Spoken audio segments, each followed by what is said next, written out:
मी जे सकाळी सकाळी तुमच्यासाठी जे स्तोत्र लावते किंवा आज मला ते 432 हर्ट्सची फ्रिक्वेन्सी मिळाली. सोल्फेजिओ फ्रिक्वेन्सी असते. त्या फ्रिक्वेन्सी सायंटिफिकली रिसर्च करून बनवलेले आहेत. तर 432 हर्ट्स आणि 528 हर्ट्स जे आहेत ते आपल्या मनावर, मनाचे जे वेगवेगळे कॉम्पोनंट्स आहेत म्हणजे कॉन्शियस माइंड, चेतन मन, कॉन्शियस माइंड आणि अवचेतन mind, subconscious mind, unconscious mind ह्याच्यासाठी बनलेल्या फ्रिक्वेन्सी आहेत. तर 432 आणि 428 हर्ट्स ह्या आपल्या स्पेसिफिकली आपल्या हार्ट चक्रासाठी बनलेल्या आहेत. आपल्या मनासाठी, किंवा मनाला शांत वाटावं आणि बॅलन्स तो एक म्हणतो ना आपण सेंटर्ड असणं, असं हलत नाहीये, ग्राउंडेड आहे, पाय जमिनीवर घट्ट आहेत आणि मन शांत आहे. त्यावेळेस ते मन खूप शांत असतं आणि आपल्याच मनाच्या तळात काय दडलंय, बरं वाईट चांगलं, काळं पांढरं गोरं काळं जे काय असेल ते ते सगळं आपण पाहू शकतो आणि ती पाहायची ताकद ह्या शांत आणि स्टेबल मनाला मिळते. आणि मग ते मन ठरवतं, किंवा प्रत्येकाचं मन, मग तो रावण असू दे नाही तर राम असू दे, प्रत्येकाला माहितीये की मला मनात काय ठेवायचं आणि काय नाही ठेवायचं. हा, त्याला संस्कारांच्या बीजांचा पण सपोर्ट असतो. चतुर्थात कर्करास येते आणि तिथे ते पाणी वाहतंय, पण जेव्हा ते पाणी स्तब्ध आणि शांत होतं तेव्हा ते वृश्चिकेतलं पाणी होऊ शकतं. ते गढूळच असेल असं गरजेचं नाही आहे. आपण जनरली तिथे आपले एक्सक्रेटरी पार्ट येतात म्हणून आपण असं म्हणतो की ते गढूळ पाणी आहे. पण ते गढूळच असायला पाहिजे का? त्या त्या गाळाखाली पण काहीतरी दडलेलं असेल की जे मी काढून टाकलं की ते पाणी खूप खोल आणि स्वच्छ पाणी असणार, पण खूप खोल तिथे दडलेले मोती दिसणार आहेत. राईट? किंवा ते पाणी मिनेचं पण होऊ शकतं. पण ते मिनेचं पाणी अथांग समुद्र आहे, तो सर्वसामान्य माणसाला ऍक्सेस करता येईल का? हे वाक्य समजून घ्या. भले तुमचा चंद्र मीनेचा असेल, लग्न मीन रास असेल, पण त्या मीनेचा जो समुद्र आहे त्याचा तळ गाठता येईल का?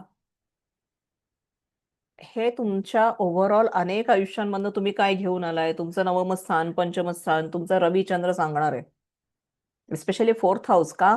कारण सॉरी, फोर्थ हाऊस हे 12th हाऊसचा भाग्य आहे.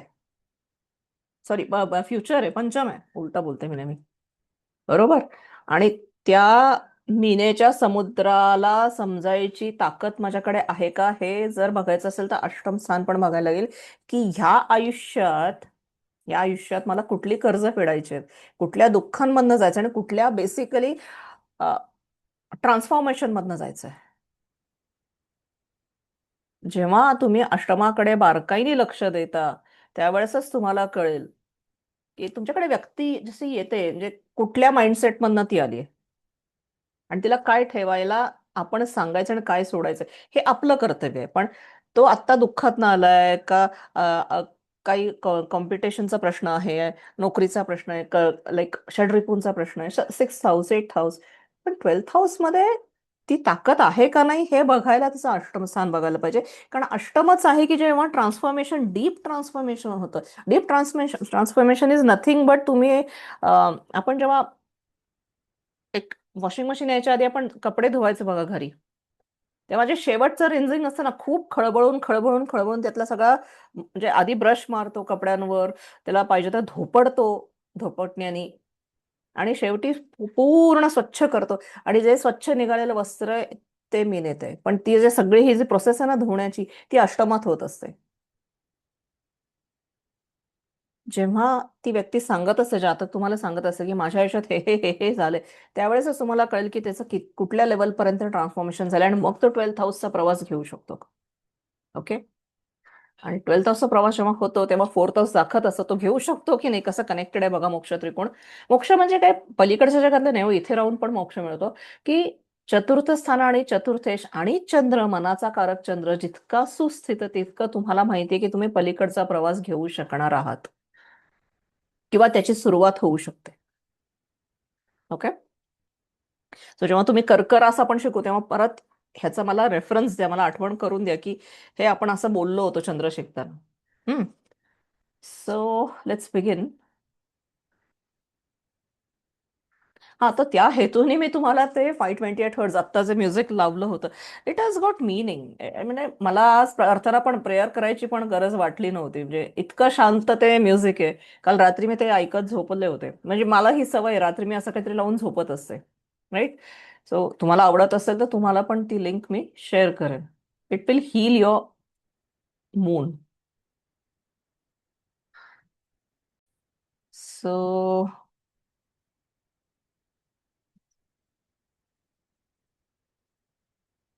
काय आहे, so let's begin. Okay. So आजचा आपला 26वा क्लास आहे तसा बघितला तर ह्याच्यातला. आधीचे ते 16 सोडून 26 नाही, सॉरी 26 नाही, 24वा क्लास आहे. आज 26 मे आहे आणि चंद्र आज हस्त नक्षत्रातनं जातोय. चंद्र षष्ठ कालपुरुषाच्या कुंडलीतनं षष्ठ स्थानातनं जातोय. कन्येतलं सेंटर मधलं नक्षत्र आहे. त्याचं चिन्हच हात आहे, नावाप्रमाणे हस्त. हस्त म्हणजे काय, हाताशी निगडीत सगळं, हस्तलाघव म्हणा किंवा हात दाखवणे म्हणा. म्हणजे अगदी एक सुंदर कलाकुसर करण्यापासून, एक सुंदर स्वयंपाक करण्यापासून, कराटे सारखी गेम खेळण्यापासून, बॅडमिंटन किंवा टेनिस जिथे खूप जास्त हात एनर्जी लागते. ओके. मला वाटतं मार्टिना नवरातिलोवा आणि अजून एक ती लेडी होते स्टेफी ग्राफ, ह्यांच्या पत्रिकेमध्ये हस्त ऍक्टिव्ह आहे. त्यामुळे हे लोक त्या लेवलला आपल्याला नेऊ शकतं हे नक्षत्र. ओके. भलेही ते षष्ठात, आणि एस्पेशली जर तुमच्या षष्ठातनं हस्त ऍक्टिव्ह असेल, म्हणजे ऑब्व्हियसली मेष लग्न येणार, तर कॉम्पिटिशनमध्ये जर तुमचं म्हणजे हस्त चांगलं असेल ना, तर कॉम्पिटिशनमध्ये यश नक्की मिळणार आहे. कारण हस्ताकडे देवता कोण आहे हस्त नक्षत्राची? सवितुर आहे. चंद्राचं नक्षत्र आहे विंशोत्तरी प्रमाणे, पण त्याचं देवता ही सवितुर आहे. आणि सवितुर म्हणजे ज्याच्यापासून आपल्याला, त्या आदित्याकडनं आपल्याला काय मिळालं? गायत्री मंत्र मिळाला. आणि गायत्री मंत्र म्हणजे आयुष्यात जिथे कुठे गायत्री मंत्र ऍक्टिव्ह असतो तिथे प्रकाश पडणार आहे. तिथे तमस निघून जाणारे, अंधार निघून जाणारे, आणि तिथे प्रकाश येणार. जेव्हा प्रकाश आपल्याकडे असतो, आपल्या हातात असतो म्हणण्यापेक्षा आपल्या मनात असतो, त्यावेळेस पुढे काय करायचं याची आपल्याला आतूनच जाणीव येते. असं ते हस्त नक्षत्र आहे. देवगणी नक्षत्र आहे. पण आता हा माझा आहे मी बरेच वेळा म्हणते की अ, पुनर्वसू आहे, हस्त आहे, श्रवण आहे, अजून कुठले देवगणी नक्षत्र सांगा? अश्विनी आहे. ओके. ही जी काही देवगणी नक्षत्र आहेत ती खूप जास्त मॅनिप्युलेटिव्ह असतात. आता ह्याचा अर्थ काय आहे? ओके, ह्याचा अर्थ काय? मॅनिप्युलेशन कायमच वाईट असतं का? नाही. ओके. 1 सेकंड, हे मला बंद करू देत. एकच सेकंड, हे फार टपटप आवाज येणार याचा. Sorry. So just a minute. अरे यार, कुठे ओपन?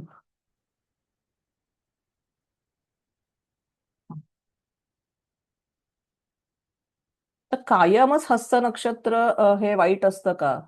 सांगा. म्हणजे मॅनिप्युलेशन वाईट असतं का? सांगा.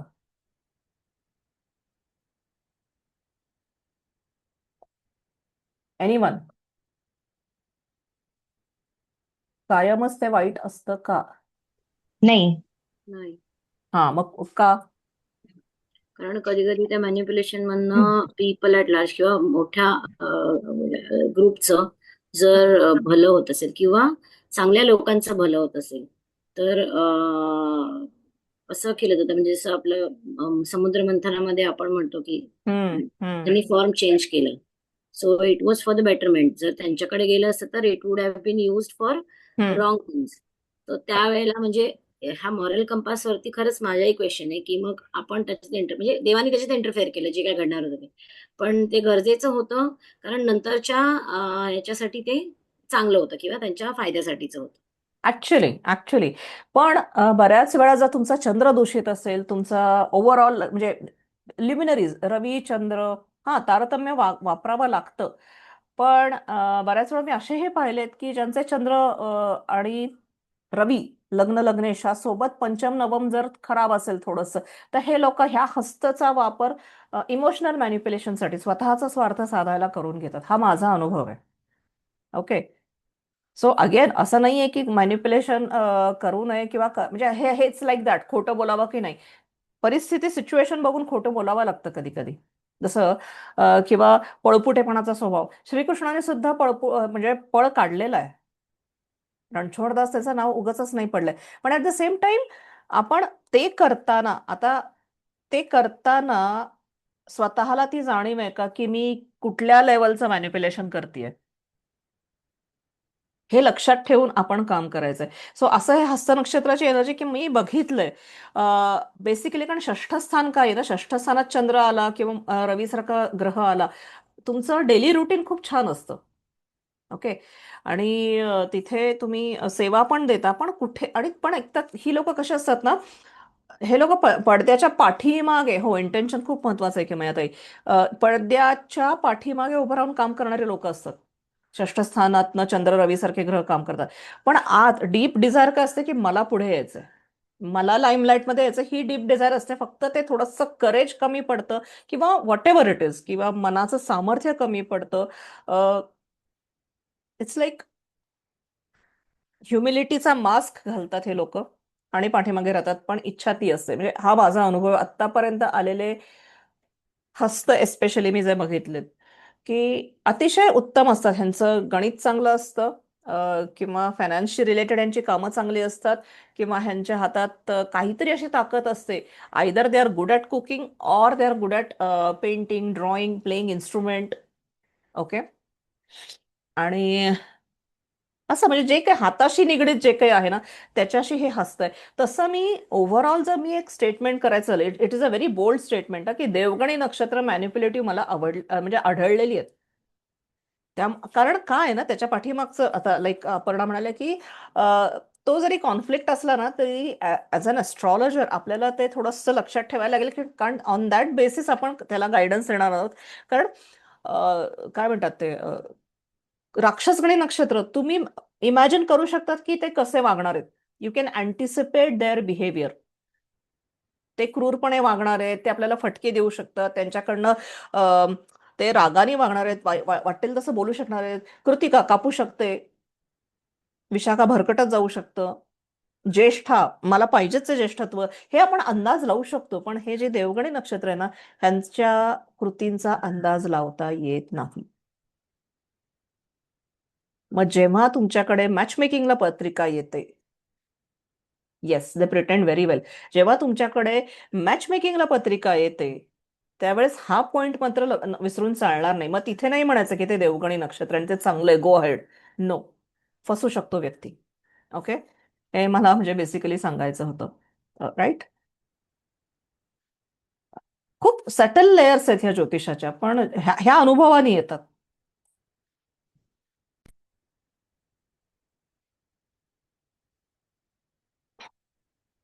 ओके. पण असं हे हस्त नक्षत्र आहे आज चंद्राचं, त्याचा चांगल्या पद्धतीने वापर करून घेतला तर nothing like that. Nothing like that. आणि तरीही मी असं म्हणेन की परमेश्वराने जेव्हा हे निर्माण केलंय त्याच्यात काहीतरी पॉवर आहे. कारण असा अनुभव आहे की तुम्ही जेव्हा हस्तमध्ये पाऊस पडत असतो ना, हस्त नक्षत्रात, त्यावेळेस ते जे पाणी गोळा करा हस्त नक्षत्रातलं, आणि दुधात त्याचे 4 थेंब टाका, आणि त्याचं दही विरजणासारखं, म्हणजे असं अधमुरं दही लागतं बरं का त्या दुधाचं. हा प्रयोग करून बघा. ते पाणी घ्या, ते गाळून घ्या, किंवा स्वच्छ, आता आकाशातनं पडणारं पाणी अतिशय शुद्ध आणि स्वच्छ आहे. ते सरळ तुम्ही दुधात टाकून बघा. दही का लागत असेल, काय काय त्याच्यात पॉवर आहे, ह्याच्यावर सायंटिफिक रिसर्च व्हायला पाहिजे. काय त्याच्यात असे केमिकल क्वालिटीज असतात, किंवा त्या हस्तवर पडणाऱ्याच पावसात असे कुठले मायक्रो ऑर्गॅनिझम असतात की जे आपल्या दुधाला विरजण लावू शकतात. दुधाला म्हणजे काय, चंद्राला विरजण लावायचं ना. मग ते मनाला विरजण लावू शकतात का? दही वाईट नाहीये. पोट पोट प्रोबायोटिक आहेत त्यात. आपल्या गटसाठी खूप चांगलं आहे दही. पण मग ते दुधाला विरजण लावतोय, चंद्राला विरजण लावतोय. कुठल्या ग्रहाशी कनेक्ट करणार आपण दही? शुक्र.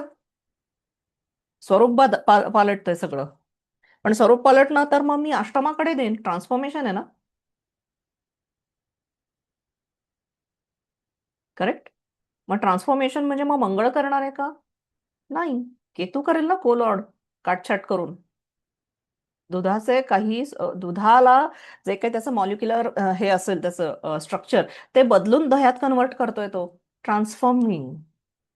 Milk to curd, caterpillar to butterfly, for the highest good of everything. सर्वांच्या भल्यासाठी दही हे सर्वांसाठी चांगलं आहे.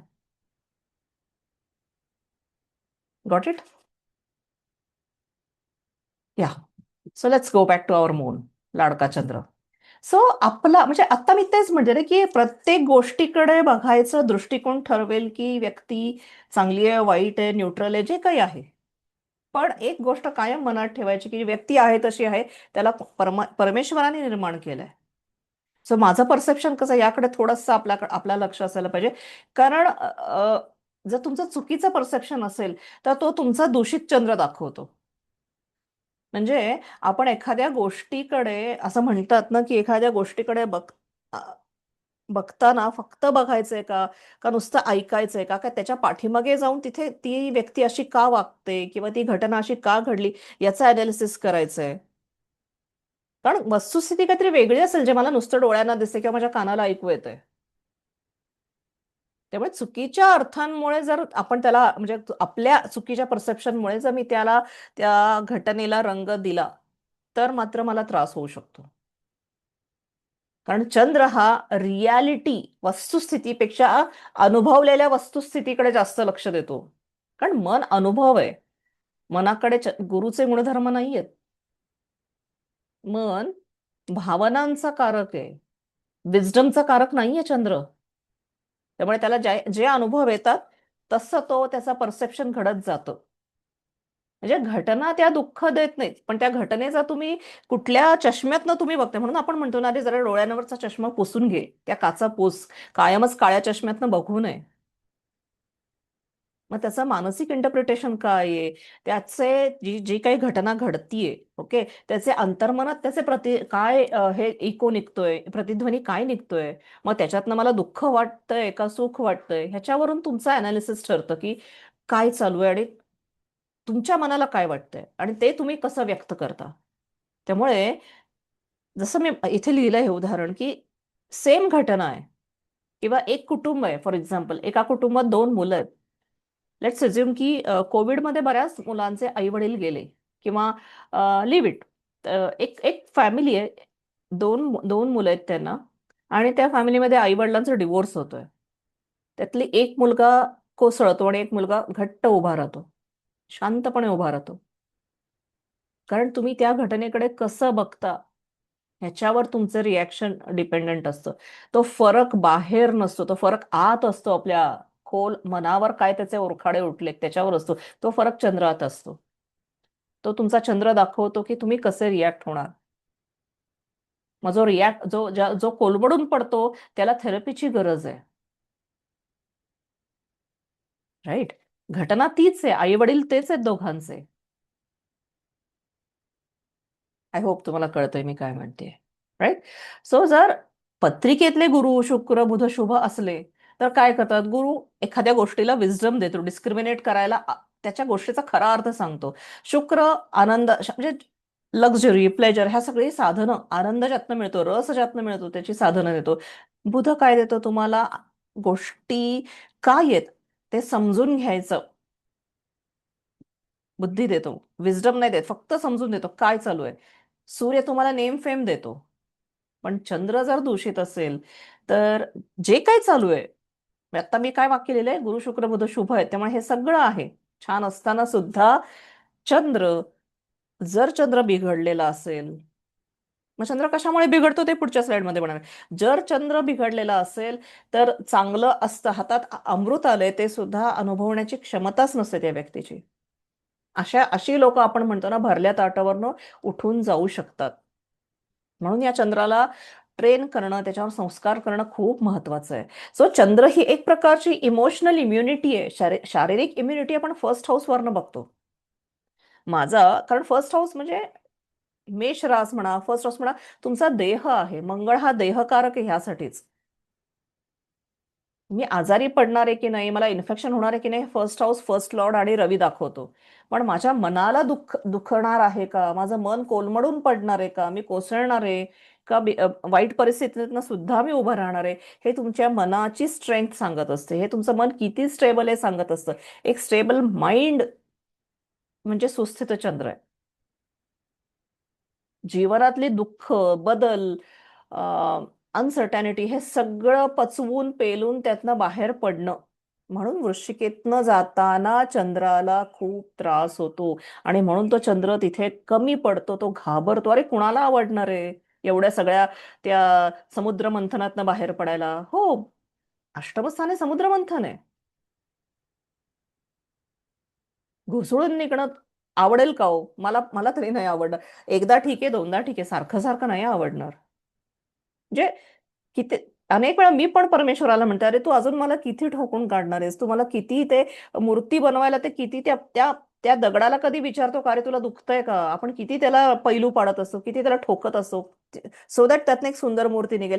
सुंदर मूर्ती निघणं हे फायनल प्रोडक्ट आहे, पण जो त्या प्रवासातनं जातो त्या दगडाला कधी आपण विचारतो का एक क्षणभर की तुला दुखतं का रे?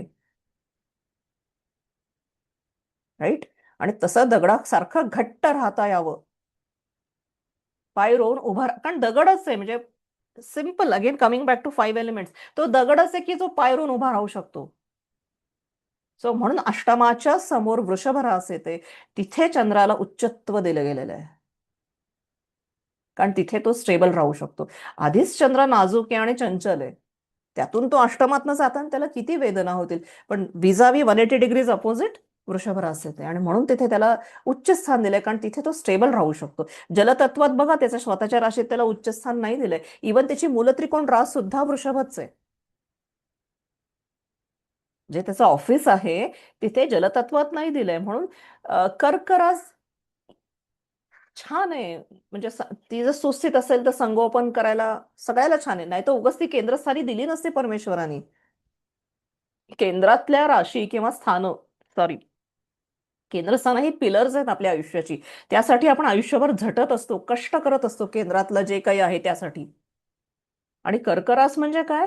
तुमचं रात्रीची शांत झोप. कधी शांत झोप लागते? जेव्हा मी आयुष्यातले म्हणजे रात्रीचे 12 वाजलेले आहेत तिथला वेळ. रवी रवी तिथे असताना रात्री 11:30 ते 12, असे 11:30-12च्या आसपासचा रवी आहे तिथे.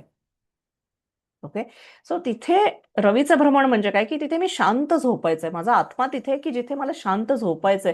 म्हणून दशमातला रवी हा ऑफिस आहे, तुमचं कार्यक्षेत्र आहे, तर चतुर्थातला रवी हा तुमचं घर आहे. तिथे तिथे चंद्राची रास आली तरी तिथे त्याचं म्हणजे प्लीज समजून घ्या, गोंधळ करू नका. सो चतुर्थ स्थान ही रात्रीची शांत झोप आहे, जेव्हा हा रवी फर्स्ट हाऊस ते फोर्थ हाऊस फिरून आलाय सगळीकडनं. फर्स्ट हाऊस ते फोर्थ हाऊस फिरून आलाय तो सगळीकडनं.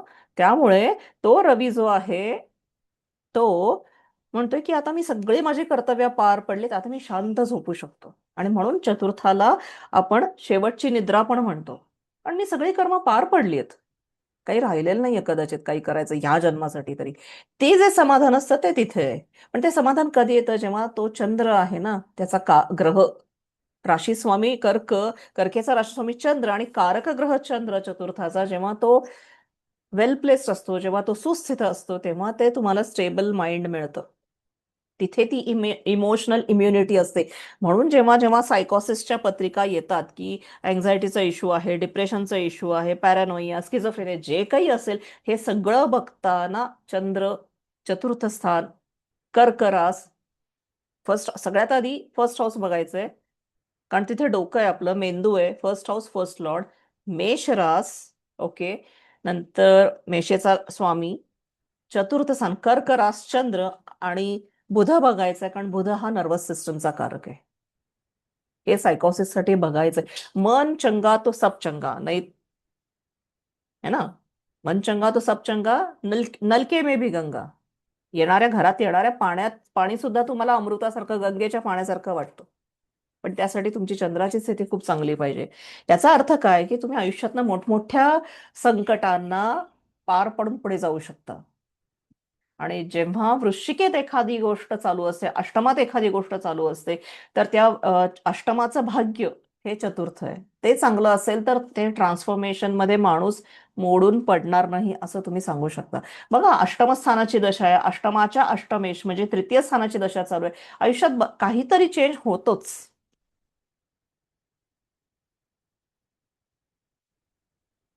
कालपुरुषाच्या कुंडलीतलं वृश्चिक रास, तिथनं केतू चाललाय पत्रिकेतनं. पण ते सगळं सोडून द्या, तुमचं कुठलंही लग्न असू दे, तुमच्या पत्रिकेतलं अष्टमस्थान जे काही असेल त्याची दशा त्यावेळेस ट्रान्सफॉर्मेशन होत असतं. आणि सोबत जर तृतीय स्थानाची दशा होणार असेल, म्हणजे अंतर्दशा आहे, महादशा अष्टमाची आहे, अष्टमेशाची, अंतर्दशा तृतीयेशाची, खूप छान म्हणजे समुद्र मंथन होणार आहे. असं बघाय असं हा दृष्टिकोन आपण देणं गरजेचं आहे आपल्या जातकांना. नाहीतर ते आधीच मोडलेले असतात, अजून मोडून जातात. मग त्यावेळेस मनाला समाधान कुठून येणार आहे? चतुर्थात येणार आहे. अष्टमाचं भाग्य सुधारायची आपण प्रयत्न करायचे, तशा रेमेडीज द्यायच्या चतुर्थेशावरनं. ओके. सो नाहीतर मग ते आपल्याला, हे बघा, हे मी मागे पण मागच्या क्लासला पण बोलले होते ॲमिगडाला विषयी. मन चिंती ते वैरी न चिंती. सुखाची साधनं किती असू देत माणसाकडे, कितीही श्रीमंती असू देत, पण आपल्याला सवयच लागलीये, इन जनरल आपल्याला सवय लागली की मन दुःखाकडे धाव घेणार आहे हे. आणि जर सगळं असतानाही माणूस दुःखाकडे धाव घेत आहे, तर ते दूषित चंद्राचं लक्षण आहे, डिस्टर्ब माइंड. आत्ताच मॉडर्न सायन्स काय म्हणतं, मी सांगितलं की ॲमिगडाला हा छोटासा शेंगदाणा इतकासा तो अवयव आहे आपल्या मेंदूमधला. अवयव नाही म्हणतात त्याला, एक पार्ट आहे मेंदूचा तो. पण तो अजूनही त्याचं इव्होल्युशन झालेलं आहे. संपूर्ण मेंदू, आपण चिंपांझे टू माणूस होताना जे काही बदल झाले ते बरेच बदल झाले आपल्या न्यूरल सिस्टममध्ये आणि ओव्हरऑल एक्झिस्टन्समध्ये, बायोलॉजिकली, फिजिओलॉजिकली रादर.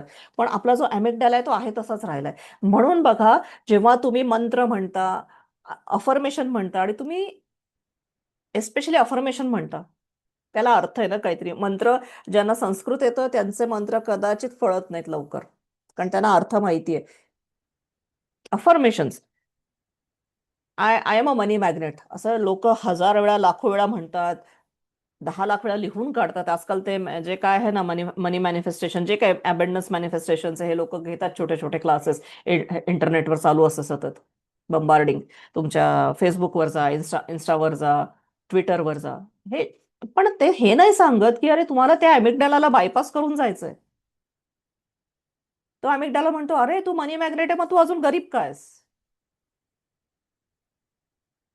आता तुझ्याकडे बाईक आहे, तुला एक 4 व्हीलर घ्यायला पैसे नाही, तर तू कसं म्हणतो मी मनी मॅग्नेट आहे? हे अॅमिगडाला बोलतो आणि ते रिजेक्ट करतो तुमचे अफर्मेशन. ते सगळे वाया जातात, कारण ते जेव्हा कॉन्शियस माइंड मधनं अॅमिगडाला नावाचं जे दार आहे त्याला बायपास करून किंवा त्याच्यामधनं जाऊन न थांबता त्याच्या पुढे सबकॉन्शियस माइंड आहे, तिथे जायला पाहिजे, तर तुमचं मॅनिफेस्टेशन होणार, तुम्ही जे काही म्हणताय ते. मग त्या म्हणून तर असं म्हणतात ना, human brain is wired for negative thinking. म्हणजे आपण सतत, आपलं लक्ष कुठे असतं? अरे मी आत्ता चाललीये, ऍक्सिडेंट झाला तर, माझा पासपोर्ट हरवला तर, कोणीतरी मला लुबाडलं तर. कारण कुठेतरी ती कुणकुण तो अॅमिगडाला सांगत असतो, कारण त्याचं काम आहे आपल्याला नीट ठेवणं, आपल्याला सेफ ठेवणं. सांगितलं मी मागच्या वेळेस की पूर्वीच्या काळी खरे वाघसिंह समोर यायचे, त्यावेळेस फ्लाईट ऑर फाईट हेच असायचं आपल्याकडे साधन. आत्ताचं नाहीये ना तसं, आत्ताचे वाघसिंह बदललेले आहेत. ओके. सो हे खूप महत्वाचं आहे जेव्हा आपण मनाकडे लक्ष देतो आणि आपल्या जातकांना रेमेडीज देतो. ओके. आणि म्हणून मी जसं म्हटलं की एखादी गोष्ट जेव्हा आपण रिपीटेड करतो, मग कुठेतरी त्या अमिगडाला आपण बायपास करतो. बरेचसे मंत्र बघा तुम्ही, जेव्हा आपल्याला त्याचा उच्चार येतोय पण पूर्ण अर्थ माहीत नाही आणि आपण पूर्ण फेथनी म्हणतो, त्यावेळेस पण आपण अमिगडाला बायपास करू शकतो. किंवा आत्ताचं जे आलंय नवीन स्विचवर्ड्स, वाय आर दे वर्किंग, स्विचवर्ड्स का काम करतात, त्याला मी इंग्लिश मधले मंत्र म्हणते, कारण त्यात बऱ्याचशा गोष्टी अशा आहेत की त्याला अर्थच नसतो. असं नुसतं कट कट कट म्हटलं, तुम्हाला खूप स्ट्रेस आलाय, नुसतं कट कट कट म्हटलं, काय कट करायचंय? अमिगडाला काही कळत नाही, तर म्हणतं ठीक आहे, दिस इज हार्मलेस, जाऊ द्या. पण तुमचं इंटेन्शन काय असतं? कट कट कट म्हणजे मला वाटणारा स्ट्रेस मी कट करायचंय. मग ते तुमच्या ह्याच्यात जातं सबकॉन्शियस माइंडला, आणि मग तिथे ते एक पॅटर्न तयार होतो, न्यूरल सर्किटचा पॅटर्न तयार होतो, आणि मग तुम्ही कट कट कट म्हटलं की हॅपी हॉर्मोन्स रिलीज व्हायला लागतात, किंवा रिलॅक्सेशन देणारे हॉर्मोन्स रिलीज व्हायला लागतात. हे त्याच्या पाठीमागचं सायन्स आहे. आणि दिस इज हाऊ स्विचवर्ड्स काम करायला लागतात, मंत्र काम करतात. कारण आपण जर, आपले जर उच्चार चांगले असतील, तर आपण कशासाठी म्हणतोय हे जरी आपल्याला इंटेन्शन क्लिअर माहिती आहे, तर त्या व्हायब्रेशननी न्यूरल सर्किट क्रिएट होतो. हे मला समजलेलं मंत्रशास्त्र, हे मला कुणी शिकवलेलं नाहीये. नाही तर मंत्र तुम्हाला हे देणारच नाही, सिद्धी देणारच नाही. म्हणून जो क्रिएशनचा मंत्र आहे ओंकार, त्याचा जप जास्त प्रभावी ठरतो. सृष्टी निर्माण झाली तेव्हा ओंकाराचेच व्हायब्रेशन्स होते. Okay, let's come back to this. So आपण अशा ह्या स्टेटमधनं आपलं मन काम करतं, हे स्वतः सदैव लक्षात ठेवायचंय. आणि तशा रेमेडीज द्यायच्यात. मग चंद्राची दशा असेल आणि धनु लग्नाला चंद्र अष्टमेश होतो, बघा किती त्यांना त्रास होणार. होणार की नाही? चंद्र अष्टमेश होतो आणि अष्टमेश होऊन जर तो वृश्चिकेचा असेल तर मग अजून त्रास. धनु लग्नाला धनु लग्नाला वृश्चिक रास 12th हाऊस मध्ये असते. मग त्यावेळेस त्यांना सांगायचंय, बाबा काही गोष्टी तू धरल्यात ना मनात त्या सोडून दे. तो जेवढा तू स्वतःहून सोडशील तेवढा तुला त्रास कमी होईल. ओके. हा. सो हे हे मनाचे वेगळे वेगळे लेयर्स आहेत. हे समजून घेणं खूप गरजेचं आहे. जेव्हा आपण चंद्र शिकतो, चतुर्थ स्थान शिकतो, कर्क रास शिकू, तेव्हा परत ह्यातल्या काही गोष्टी रिपीट होतील. हे जेव्हा तुम्ही रिपिटेशन मध्ये शिकाल ना, त्यावेळेस तुम्हाला ऍक्च्युली चंद्राकडनं पत्रिका उचलता येईल. कारण चंद्राकडनं सुद्धा पत्रिका आपण बघायची असते. लग्न कुंडली, चंद्र कुंडली, नंतर रवीची कुंडली, ह्या तिन्ही अँगल मधनं आपण बघायचंय. करिअरचा प्रश्न असेल तर रवी, इवन मी शनीकडनं पण बघते, किंवा दशा दशा कुंडली हा एक प्रकार आहे की तुमची जी महादशा चालू आहे त्या दशेचा स्वामी जिथे बसलाय पत्रिकेत त्याला लग्नी घेऊन बघायचंय. असे वेगळे वेगळे लेयर्स आहेत. कुठल्या ना कुठल्या लेअर मधनं तुम्हाला उत्तर नक्की मिळणार आहे. सो जेव्हा तुमचा दूषित चंद्र असतो तेव्हा अ, तुम्ही स्वतःला मिळालेल्या म्हणजे ज्या काही चांगल्या गोष्टी असतात त्या कट करत असतात. It's like axing your own feet, self sabotaging attitude, स्वतःचा नाश करून घेणे, आ बैल मुझे मार म्हणणे, स्वतः उठून शत्रूच्या गटात जाणे, हे सगळे दूषित चंद्राची लक्षणं आहेत. वेरॅज जो चंद्र स्ट्रॉंग असतो ना, तो जो काही आजूबाजूला गोंधळ चाललाय, केऑस चाललाय, तिथे पण तो शांत राहून त्या चिखलातल्या कमळाप्रमाणे शांत उभा राहून पुढचा मार्ग शोधून काढतो. म्हणून चंद्राचं बळ हे सगळ्या ग्रहांच्या सामर्थ्याचं बीज आहे असं ग्रंथामध्ये लिहिलेलं आहे. म्हणून चंद्र खूप महत्वाचा होतो आणि म्हणून मी एवढा जास्त वेळ देते चंद्रासाठी. ओके. कारण आज 8:30ला सुरू करू शकले असते, पण बरंच काहीतरी काहीतरी सापडत गेलं आणि म्हटलं थोडासा अजून मला वेळ हवा होता. ही पत्रिका आपण आधी पाहिलेली आहे बघा, लक्ष देऊन बघा काय आहे इथे.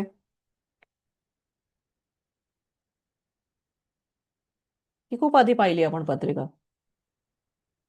काय दिसतंय तुम्हाला?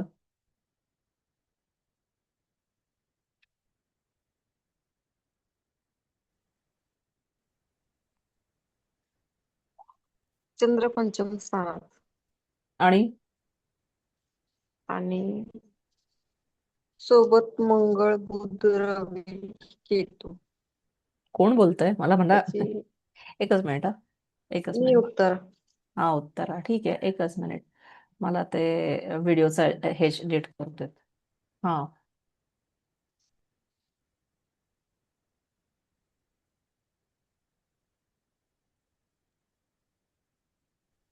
आता बोल. आणि बोला. चंद्र कोण आहे पत्रिकेतला? चंद्र लग्नेश लग्नेश लग्नेश येस. लग्नेश वृश्चिकेत नीचेचा होऊन बसलाय येस. आणि त्याचा जो डिपॉझिटर आहे तो त्याच्या सोबत आहे. आणि हे स्टार म्हणजे वक्री आहे का मॅडम, मंगळ आणि बुध हा त्याच्यामधलं? हा. म्हणजे ते वक्री ग्रहांबरोबर आहे आणि चंद्र नीच. वक्री नाहीये तो, हे अस्तंगत आहे. रवी सोबत आहे ना. ओके, हा, ओके ओके ओके, असतांगत.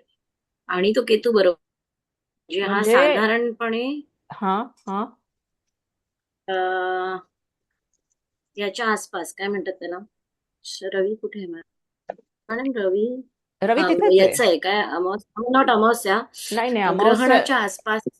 असू शकतो, मला माहित नाही, बघायला लागेल. पण कारण रवी 9 आहे, चंद्र 24, 2-1 दिवस आधी अमावस्या मे बी. तर होऊन गेलीये. अमावस्या होऊन गेलीये. हो, अमावस्या होऊन गेली. हो, होऊन गेली. 9-24 म्हणजे होऊन गेली. पण केतू आसपास असल्यामुळे कदाचित असू शकतो ग्रहणाचा दोष. हो, पण दरवर्षी असतो का नाही हे बघायला लागेल, बघूयात. नाही नाही, दरवर्षी नाही, असू शकतो. मी पॉसिबिलिटी सांगते. पॉसिबिलिटी आहे. चंद्राला ग्रहण लागलंय, रवीला ग्रहण लागलंय, चंद्राला बळ नाहीये, लग्नेश होऊन चंद्राला बळ नाहीये. तो पंचमात आहे म्हणून चांगला झाला, पण पंचमेश पंचमात आहे आणि त्याचे दोन्ही लॉर्ड्स तिथेच आहेत, ऋषिकेचे को लॉर्ड. डॉक्टर परब, तुम्हाला काही बोलायचं? तुम्हाला बोलायचं नसेल तर तुमचा माईक प्लीज बंद करा. अ, हा बोला. लग्नी चंद्रेश आहे आणि त्याच्याबरोबर गुरु आणि शनीची युती पण आहे. काय काय लग्नी कुठे? आपल्या लग्नेश चंद्र आहे हा आणि प्रथम स्थानामध्ये त्याच गुरु आणि शनीची युती पण आहे ना. नाही ना, गुरु शनी नाही, तो प्लुटो आणि शनी आहे. अच्छा. गुरु इथे आहे माझ्या बघा. हा बघा, गुरु इथे. गुरु इथे चतुर्थात आहे, तुळेचा गुरु आहे. सोबत शुक्र आहे, चतुर्थेश चतुर्थात गुरु आहे सोबत. ओके, इथे शनी आहे, जो पत्रिकेतला अष्टमेश होऊन सप्तमेश अष्टमेश होऊन शनी लग्नात आलेला आहे. प्लुटो पण आहे. प्लुटो पण ऍक्च्युली वृश्चिकीचा कोलॉर्ड होतो ऍज पर वेस्टर्न एस्ट्रॉलॉजी. चतुर्थेश चतुर्थात आहे, हो. सोबत गुरु. गुरु कोण आहे? नवमेश आहे आणि पत्रिकेतला षष्ठेश आहे. ओके, आणि इथे हे पंचग्रही आहे. ओके, बुध आहे इथे. बुध पत्रिकेतला तृतीयेश आणि व्ययेश आहे. ओके, मंगळ कोण आहे? पत्रिकेचा दशमेश होऊन मंगळ पंचमात आलाय. हा राजयोग आहे, पण तो करिअर म्हणजे कर्माच्या अष्टमात आलाय. कर्म, खऱ्या अर्थाने कर्माचं ट्रान्सफॉर्मेशन होतं इथे. ओके, ही पत्रिका जर तुम्हाला आठवत असेल तर ही ह्या माणसाची आहे, जो प्रेतांवर पण सेक्शुअल ऍक्टिव्हिटी करायचा. ते भिरभिरं मन आहे. एक मिनिट, हे मी बंद करते माझं. ओके, ते भिरभिरं मन आहे. त्या मनाला बघा, ओढ आवड, जगाकडे पाहायचा दृष्टिकोन, हे सगळं इथनं बघतोय. गर्भसंस्कार, ते पॅरेंटिंग स्किल काय झालं याच्या संस्कार माहीत नाही. चंद्र अधिक नैसर्गिक क्रूर ग्रह म्हणजे तामसी ग्रह. केतू, मंगळ, रवी क्रूर ग्रह आहे. ते दूषित मानसिक आरोग्य, हाव हव्यास आहे तिथे. क्रिमिनल टेंडन्सी झाल्यात. कारण कुंभेचा कोलॉर्ड होऊन राहू बघतोय. राहू हर्षला सोबत आहे. विक्षिप्तपणा खूप आहे. हे असलं कोणीतरी विचित्र माणूसच करू शकतो. त्याला म्हणतात necrophilia, sexual act with corpse. आणि ही व्यक्तीचं नाव टेड बंडी आहे. टेड बंडीला पकडायलाच त्यांना खूप वेळ लागला, की तो तरुण मुलींना, एकट्या बायकांना म्हणजे मोहात पाडायचा त्यांना. आणि लग्न झालेलं आहे व्यक्ती ही, आणि त्याला मुलं पण आहेत, संसार सगळा असताना तो बायकांना मोहात पाडून त्यांना प्रेमात पाडून त्यांना जिवंतपणे पण त्यांच्यावर सेक्शुअली फोर्स करायचा आणि नंतर त्यांना मारायचा, खून करून त्यांच्या बॉडीज जपून ठेवायचा. आणि त्या बॉडीज सोबत, मेलेल्या बॉडी सोबत हे असं काहीतरी विचित्रपणे वागायचं. म्हणजे चंद्र जेवढा दूषित होतो तेव्हा काय होतं बघा. सगळ्या आपण जे आता शिकलो की सामर्थ्याचं बीज आणि मूळ आहे, ग्रहांच्या सगळ्या ह्याचं, ही क्लासिक केस स्टडी आहे ही. कारण लग्नेश होऊन चंद्र दूषित झालाय.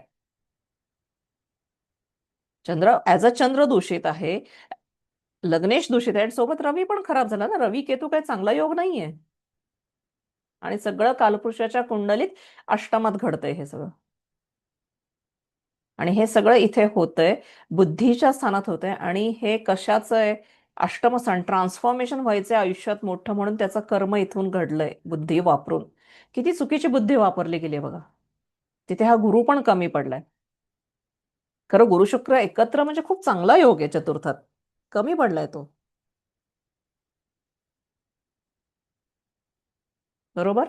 आणि ह्या शनीची, अष्टमेश शनीची दशमावर दृष्टी आहे, 10वी दृष्टी. तिसरी दृष्टी 1, 2, 3 इथे तृतीयावर. सप्तमावर, दशमाच्या दशम खराब आहे. कर्माचं म्हणजे जे यश आहे ते खराब आहे, आणि कर्मच बिघडली. म्हणून दशमाच्या अष्टमात म्हणजे बघा, इथे 1 नंबर इथे तर 8वं इथे. कर्माच्या अष्टमात एवढे सगळे हे ग्रह बिघडलेत. काय विचार करून परमेश्वराने हे व्यक्तिमत्व बनवलंय माहित नाही, किंवा काय विचार करून ह्या आत्म्याने जन्म घेतलाय. तुम्हाला हे विकिपीडियावर ही सगळी माहिती मिळेल टेड बंडीची. खूप क्लासिक स्टडी आहे. अपर्णा, मला आठवण करून द्या, मी नंतर बघेन ह्याचं काय योग होता त्या दिवशी, त्या तारखेला, त्या वर्षी हे होतं का ग्रहण, आपण बघूयात नंतर. ओके. या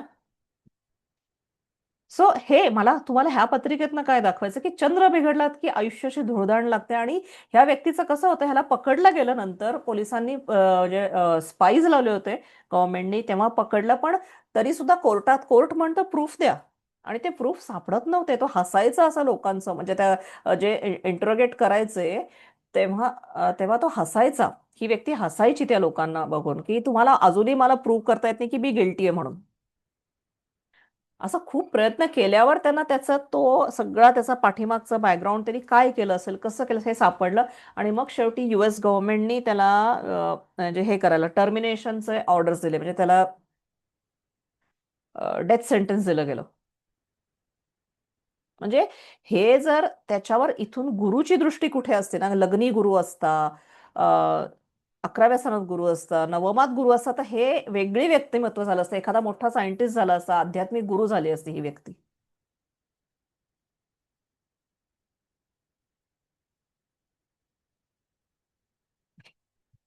सबकॉन्शियस माइंड पण बिघडलंय ना. नेपच्यून सारखा ग्रह अंशात्मक दृष्टी, ते बघा, नेपच्यून 17 अंशाचा आहे आणि शनी 15 अंशाचा आहे. मॅडम, हम्म मी ऍक्च्युली गुगल केलं. हम्म 1946 चा जन्म आहे ना त्यांचा. हम्म हम्म त्यांचा जन्म आहे 24 नोव्हेंबर 1946 आणि 23 नोव्हेंबर 1946 ला सोलार इक्लिप्स आहे. दे यू गो, आदल्या दिवशी झालं. दे यू गो. म्हणजे म्हणजे एक मला अरे हे मी काहीतरी केलं बाबा, जाऊ दे मला. ठीक आहे, दे यू गो. म्हणजे काय झालं माहितीये का, अम, अशाच पत्रिका या अजून 3 लोकांच्या आहेत आत्ता, जे आपल्या आजूबाजूला चालू आहे. ट्रम्प, नेतन्याहू, ह्याचं Netanyahu is a leader of what, इस्रायलचे चीफ, आणि ज्यांचा मृत्यू झाला त्या ह्याच्यात हल्ल्यात, इराणचे ते सर्वेसर्वा खोमेनी, हे सगळे ह्याचे आहेत एक्लिप्स मध्ये. म्हणजे किती ह्यांची इंटेन्स मानसिकता असते. म्हणून आपल्याकडे काय सांगितलं, जेव्हा एक्लिप्स असतं तेव्हा त्या स्त्रीला सांगितलं की तू जप कर, परमेश्वराचा जप कर. ते वातावरणच वेगळं असतं, त्याचे मनावर किती खोल परिणाम होतात बघा. मग ह्याच्यातनं तुमच्याकडे जेव्हा एखादं कपल येतंय, मला संतती होत नाहीये, त्यावेळेस त्यांनी असा, तुम्ही त्या येणाऱ्या वर्षातले ऍटलिस्ट एक्लिप्स बघा. आपण कंट्रोल नाही करायचं कुठलाही बर्थ, पण ऍटलिस्ट एवढं गायडन्स देऊ शकतो की तुम्ही येणारे एक्लिप्स बघा आणि तसं हे करा, काय म्हणतात, प्लॅन करा प्रेग्नन्सी. कमीत कमी एक्लिप्स नको. सगळ्या जगाला त्रास होतोय आता ट्रम्प भाऊंमुळे, राईट. सो थँक्यू अपर्णा, कारण हे बघणं गरजेचं आहे. ओके.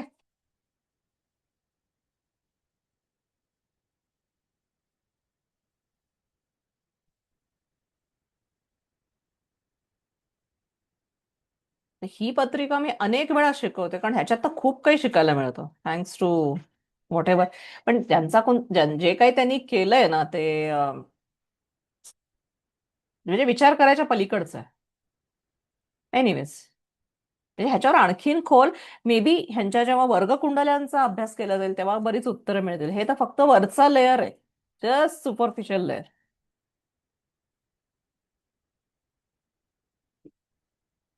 रुपाली जाधव आहे का आज, का गेली? म्हणजे तिला जायचं असतं ना लवकर, म्हणून म्हणजे. 5 मिनिटापूर्वी टाकला मॅडम त्यांनी मेसेज अच्छा, की लिव्हिंग. हा ठीक आहे, नो प्रॉब्लेम. तिने मागे एकदा प्रश्न विचारला होता, त्यावेळेस तिच्याशी वेगळं बोलेन मी, ठीक आहे. सो प्रकृती आणि पुरुषाचं मिलन होऊन आपण जन्माला येतो, हे आपल्याला माहिती आहे. हे अंतःकरणाचे भाग आहेत, म्हणजे मन, बुद्धी, चित्त आणि अहंकार. ओके. हे सगळे आपल्या अंतःकरणाचे भाग आहेत, आणि जे आपलं अंतःकरण कशावर काम करतं, या पंच महाभूतांच्या मदतीने पंच ज्ञानेंद्रिय आणि पंच कर्मेंद्रिय, ओके, ह्यांचा आपण वापर करून आपण हे करत असतो. म्हणजे ऐकणं, म्हणजे हिअरिंग, टच, दृष्टी, ज्याला रूप हा शब्द आहे, टेस्ट आहे म्हणजे चव आहे ह्याला, किंवा रस म्हणतो आपण त्याला. ओके. स्मेल म्हणजे गंध आहे, पृथ्वीतत्वाकडे गंध आहे, जलतत्वाकडे रस आहे, तृप्तीची भावना आहे त्या रसामधनं. इथे रूप दिसतं आपल्याला अग्नितत्वाकडनं. वायुतत्वाकडनं स्पर्शाची अनुभूती येते, मग तो स्पर्श फिजिकल असेल किंवा मनाला होणारा स्पर्श असेल. आणि इथर म्हणजे आकाश तत्वाकडनं आपल्याला मिळतो गुण, जो आहे तो शब्द गुण आहे, त्यामुळे आपण ऐकू शकतो. असं हे आपलं ओव्हरऑल एक्झिस्टन्स बनलेलं आहे. ओके. सो त्या एक्झिस्टन्स मधले हे सगळं मनावर जास्त प्रतिबिंब येतं त्याचं. शरीराला येतच नाही असं नाही, पण ते मनातनं आपण अनुभवत असतो या सगळ्या गोष्टी. आधी मनाला जाणीवा होतात आणि मग ते आपण व्यक्त करत असतो. सो या मनाचे वेगळे वेगळे लेअर कोण आहेत? मन म्हणजे शेवटी चंद्रच आलं ना. ओके. सो वेगवेगळे संकल्प विकल्प करणं हे सगळं काम मनाचं आहे. जसं कुठेतरी ट्रम्पने डिसाईड केलंय की मला संपूर्ण जगावर कंट्रोल पाहिजेच आहे, हा त्यांचा संकल्प आहे. कारण मग त्याचं मूळ रूप काय?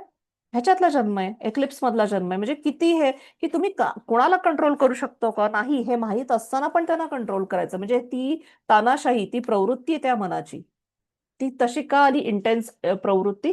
कुठेतरी त्यांचा चंद्र दूषित आहे, चंद्रकेतू आहे त्यांचा, तो पण वृश्चिकेचा आणि चतुर्थात सिंह लग्नाला. मन स्थिर म्हणजे आपलं मन कधीही एका जागी स्थिर नसतं, कधीच नसतं. ते सतत कोणाशी तरी आपण कंपॅरिझन करत असतो, निवड करत असतो, एखाद्या गोष्टीकडे आकर्षण अट्रॅक्ट होत असतो आणि त्याच्यातनं इच्छा निर्माण होत असतात. म्हणून आपल्याकडे पातंजल योगसूत्रात सांगितले चित्तवृत्ती निरोध. ओके. हे जे चित्त आहे, जे अंतःकरण, जे अंतःकरणाचा भाग आहे, कारण त्या मेमरीज आहेत. चित्त म्हणजे मेमरीज आहेत जुन्या, नुसत्या आत्ताच्या जन्मातल्या नाही, आधीच्या जन्मातल्या पण मेमरीज सगळ्या त्या मनाच्या कोशांमध्ये आहेत. त्या वृत्तींवर जेव्हा निरोध जमतो तेव्हा खरा योग जमतो. शरीर वाटेल तसं वाकडं तिकडं मोडणं म्हणजे योग नाही. जेव्हा तुमचा अनुलोम विलोम तुम्ही प्रॅक्टिस करता तेव्हा तिथे जर दोन्हीकडनं तुम्हाला फ्लो, श्वासाचा फ्लो इक्वल मिळतो, त्यावेळेस तुमची सुषुम्ना ऍक्टिव्हेट होऊ शकते. आणि ते सुषुम्ना ऍक्टिव्हेट व्हायला मनाला खूप बॅलन्स व्हायला लागतं. दॅट इज चित्तवृत्ती निरोध. मग चंद्र म्हणजे काय? सतत या बदलणाऱ्या मानसिक गरजा, त्यांच्या लहरी, त्यांची स्पंदन आहेत. म्हणून मन जिथे तिथे अनुभव असतो आपला, आणि आपलं मन अशा अस्तित्वाच्या अनेक कोशात अडकून राहिलं असतं. म्हणून जर वेळीच या गोष्टी सोडता आल्या तर वासना शुद्ध होतील, नाही तर पुन्हा पुन्हा पुनर्जन्माचे फेरे आपल्याला घ्यावे लागतात. पुनरपी जननम पुनरपी मरणम, मेष ते मीन, मेष ते मीन, मेष ते मीन रिपीट करत राहू शकतो आपण. राईट. एवढा महत्वाचं आहे चंद्राला समजणं. सो असे जेव्हा आपण हे पंच ज्ञानेंद्रिय, पंचकर्मेंद्रिय हे वापरून प्लस मन वापरून बघतो, तेव्हा आपलं जे वागणं येतं ना, ते दृश्य, म्हणजे बाहेरच्या जगाला ते दिसतं, ते त्या आयतीने मी लिहिलेलं आहे दृश्य वागणं. कारण आपली इंद्रिय सतत बाहेर धावत असतात. मग त्या इंद्रियांना एनर्जी कोण देतं? त्या इंद्रियांना इच्छा कोण देतं? त्या इंद्रियांना एक हे देतं ना, अरे चल हे करूयात, ते करूयात, चल आज जिलेबी खायचं मन आहे, चल आज लता दीदींचा प्रोग्राम आहे, जाऊन बसूयात त्या ह्याला. नाही, आज मला सतार ऐकायची आहे, आज मला पोहायला जायचंय, आज मला झोपायचंय. हे सगळं इंद्रियांकड, म्हणजे इंद्रिया बाहेर सतत धावतायत आणि त्याला एनर्जी कोण देतंय? मन, आपलं मन. म्हणजे डोळे दृश्य पाहतात पण त्यातला आनंद कोण घेतं? मन घेतं. जिभेला चव लागते पण आवड कोण निर्माण करतं? मन निर्माण करतं, है ना. लाईकवाईज इंद्रिय ही द्वार आहेत. कशात? जगाकडे जायची द्वार आहेत, जगातनं काहीतरी गोष्टी आत घ्यायची द्वार आहेत. म्हणून प्रपंचात गुंतवणारा पण चंद्र आहे. मग प्रपंच म्हणजे काय? आपल्या इंद्रियांना जी आवड, म्हणजे एखाद्या गोष्टीतनं तृप्ती, रस, आनंद, प्लेजर, हे सगळं जी मिळवण्याची ओढ आहे ना, ते म्हणजे प्रपंच. एक अतिशय सुंदर शब्द आहे. प्रपंच म्हणजे फक्त संसार नाही, विवाह नाही, पैसा नाही, तुमचं पॉवर अँड पोझिशन नाही, तुमची अधिकार योग नाही. अधिकार योग कशाला पाहिजे हो? कारण माझ्या मनाला, माझ्या इगोला छान वाटतं. पैसा कशाला पाहिजे? ती मला सिक्युरिटी वाटते, ऍक्च्युअली सिक्युरिटी वाटते. ओके. की मी काहीतरी कंट्रोल करू शकते, किंवा मला मोठा बंगला कशाला हवाय? दाखवायचंय लोकांना. राईट. सो हे सगळं कुठून निर्माण होतंय? कारण मनाला छान वाटतं तिथे. हे सगळे षड्रिपू मनाचेच आहेत. ओके.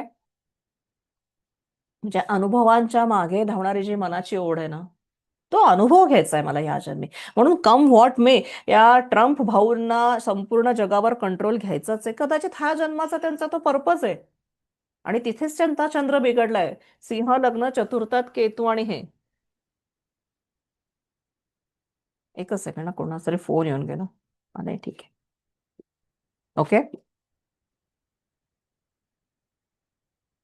एक मिनिट. भारती, ह्यांना जेवायला दे ना.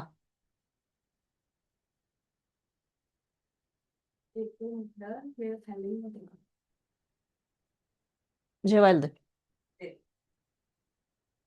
सो अनुभवांच्या मागे जी धावायची मनाची ओढ आहे ना, ते प्रपंचात गुंतवतं किंवा प्रपंचातनं बाहेर पडायला हे देतं. म्हणून प्रसिद्धीची इच्छा आहे, प्रेमाची इच्छा आहे. एखाद्याचा स्पर्श छान वाटतो, मग तो स्पर्श मनाला असणारा असू देत किंवा शारीरिक स्पर्श असू देत. कोणीतरी मला छान म्हणावं ही पण इच्छा असते प्रत्येकाला. व्हॉट्सअपवर तर तेच चालू असतं. व्हॉट्सअप युनिव्हर्सिटीमध्ये मी आज हे केलं, प्रत्येकाचं स्टेटस बघायचं, मी हे केलं. इंस्टाग्रामचे रील, म्हणजे सगळं तुम्हाला ती मान्यता हवी आहे जगाकडनं, व्हॅलिडेशन, त्याचा राईट वर्ड. कारण ती एक प्रकारची मानसिक सुरक्षितता आहे. हे सगळं चंद्र शुक्राच्या क्षेत्रात होतं, कारण जलतत्वाला ती गरज आहे. अतिशय चिकट आहे ना ते. ओके,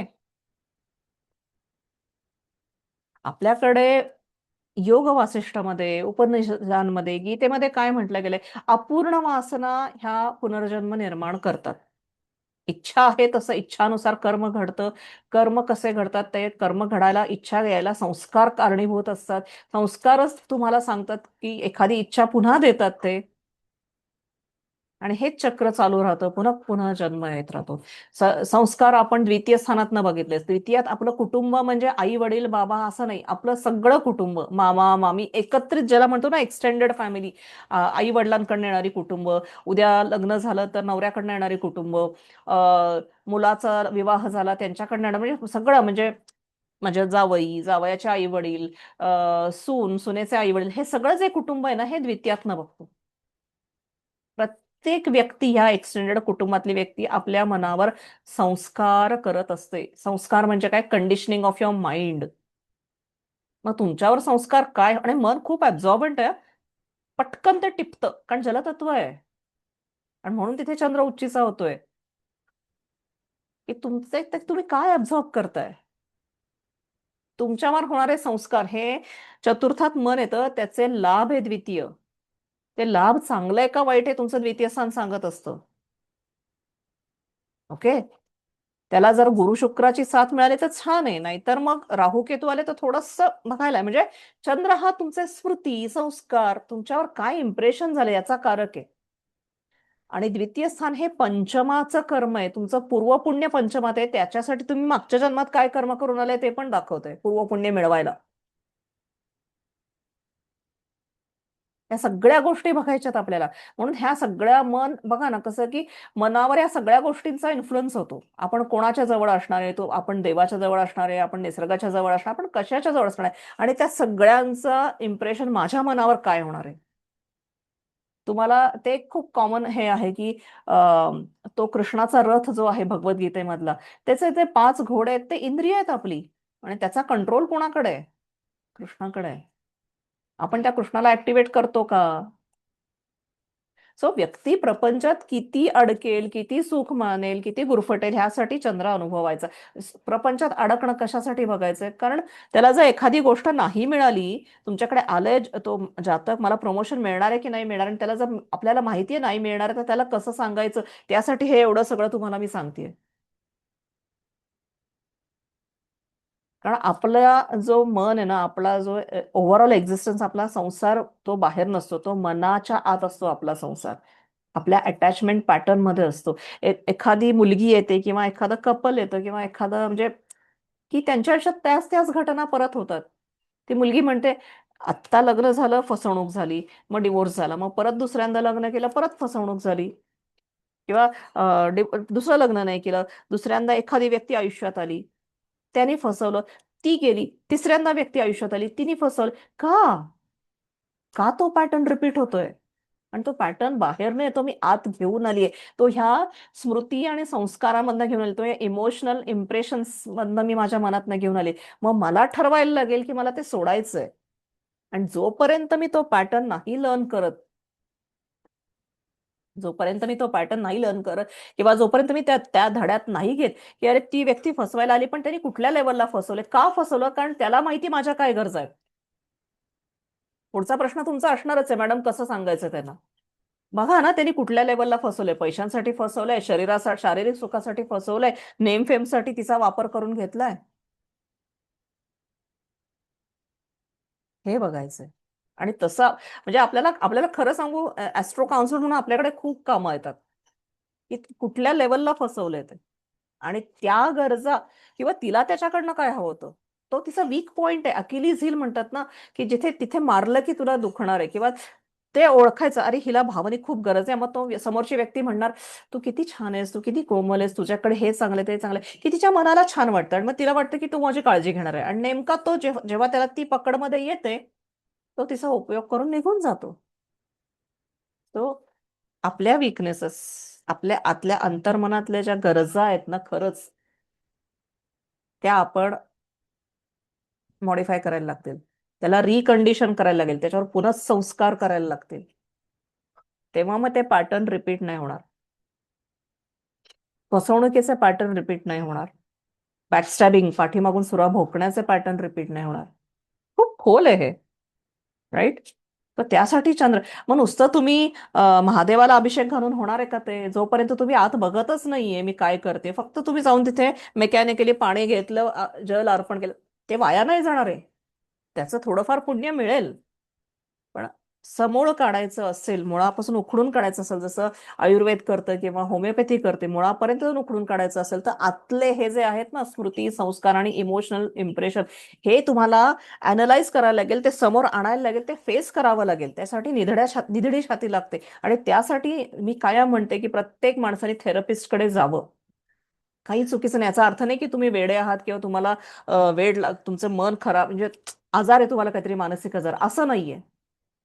मी फक्त माझ्या मनाचं क्लेन्झिंग करायला, कसं आपण एखादा कपड्यावर डाग पडतो तो जात नाही ना घरात, मग आपण ड्रायक्लिनला देतो की नाही, तसं ड्रायक्लिनिंग करून घ्यायचं असतं थेरपिस्ट करणं. कारण माझं मन म्हणजे तो मन म्हणजे कोण, तो चंद्र आहे. चंद्र कोण आहे, तो कृष्ण आहे.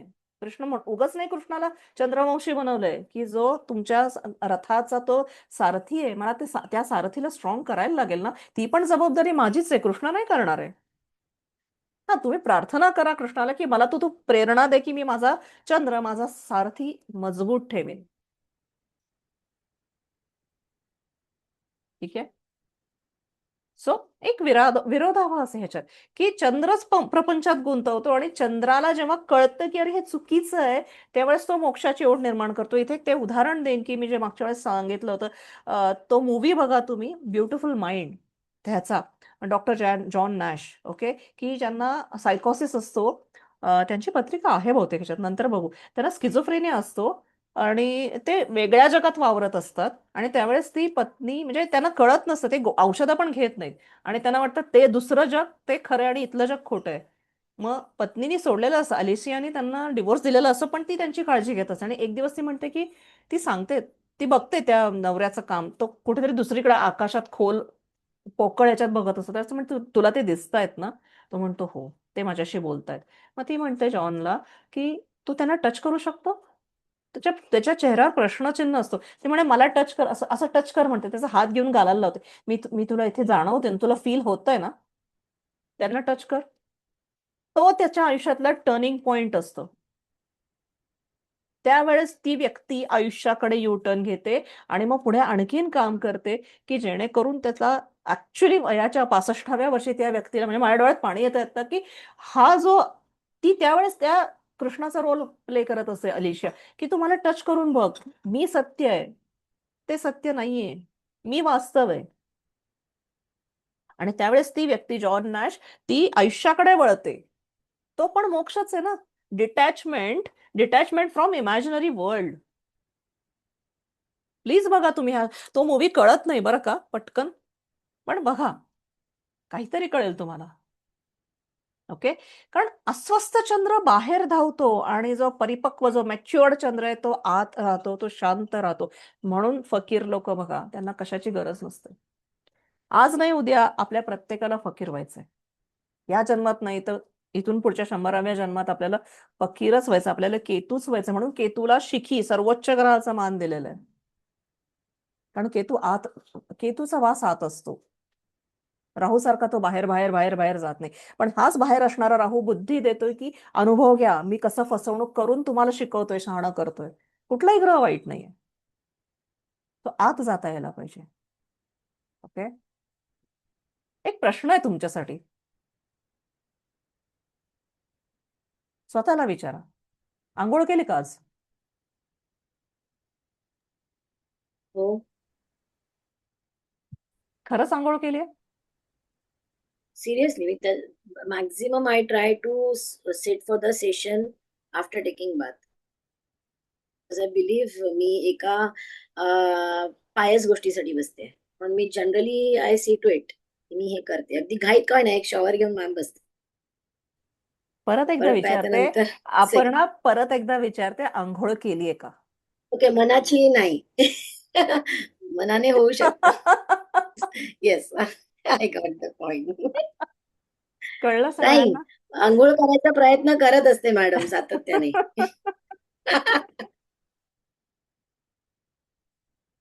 येस.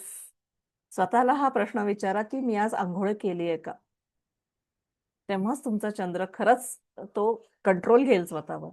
कारण आता आपल्यावर कोणी येऊन, आई आणि आजोबा नाहीयेत आपल्या आयुष्यात, किंवा माझी तर आई पण नाहीये, तुमचे पण वयाने किमयाताई तुमची आई आहे की नाही मला माहित नाही. कोण येणार आहे संस्कार करायला?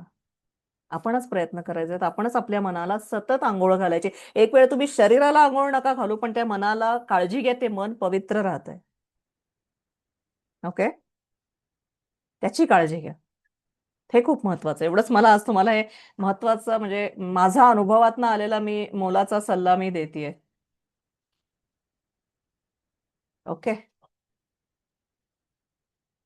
या सो थँक्यू मॅडम. नाही, कारण माझी ना बाई आहे जी माझ्या पिल्लांना सांभाळते. ती मला रोज विचारते, आंघोळ केली का? मग मी तिला विचारते, तू आंघोळ केलीस का? माझ्यासोबत राहून ती अर्ध ज्योतिष शिकेल असं वाटतंय मला.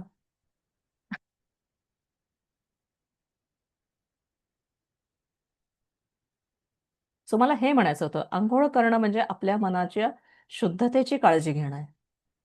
तुम्ही जितकं मन स्वच्छ कराल, कारण त्या मनाचा मी जर सांगितलं की मन शेवटी कुठे आहे? महादेवाच्या मस्तकावर आहे. तो महादेव स्वीकारणार आहे तुम्ही आंघोळ नाही केली तरी शरीराने, पण तो म्हणेल की त्या अटॅचमेंट, त्या लोभ, हे मदमत्सर्य, ते सगळे षड्रिपू सोडलेत का बाळा तू? नाही तर त्याला कट कर आणि मग मी तुला घेतो माझ्याकडे. तुला नाही जमत आहे, मी करतो.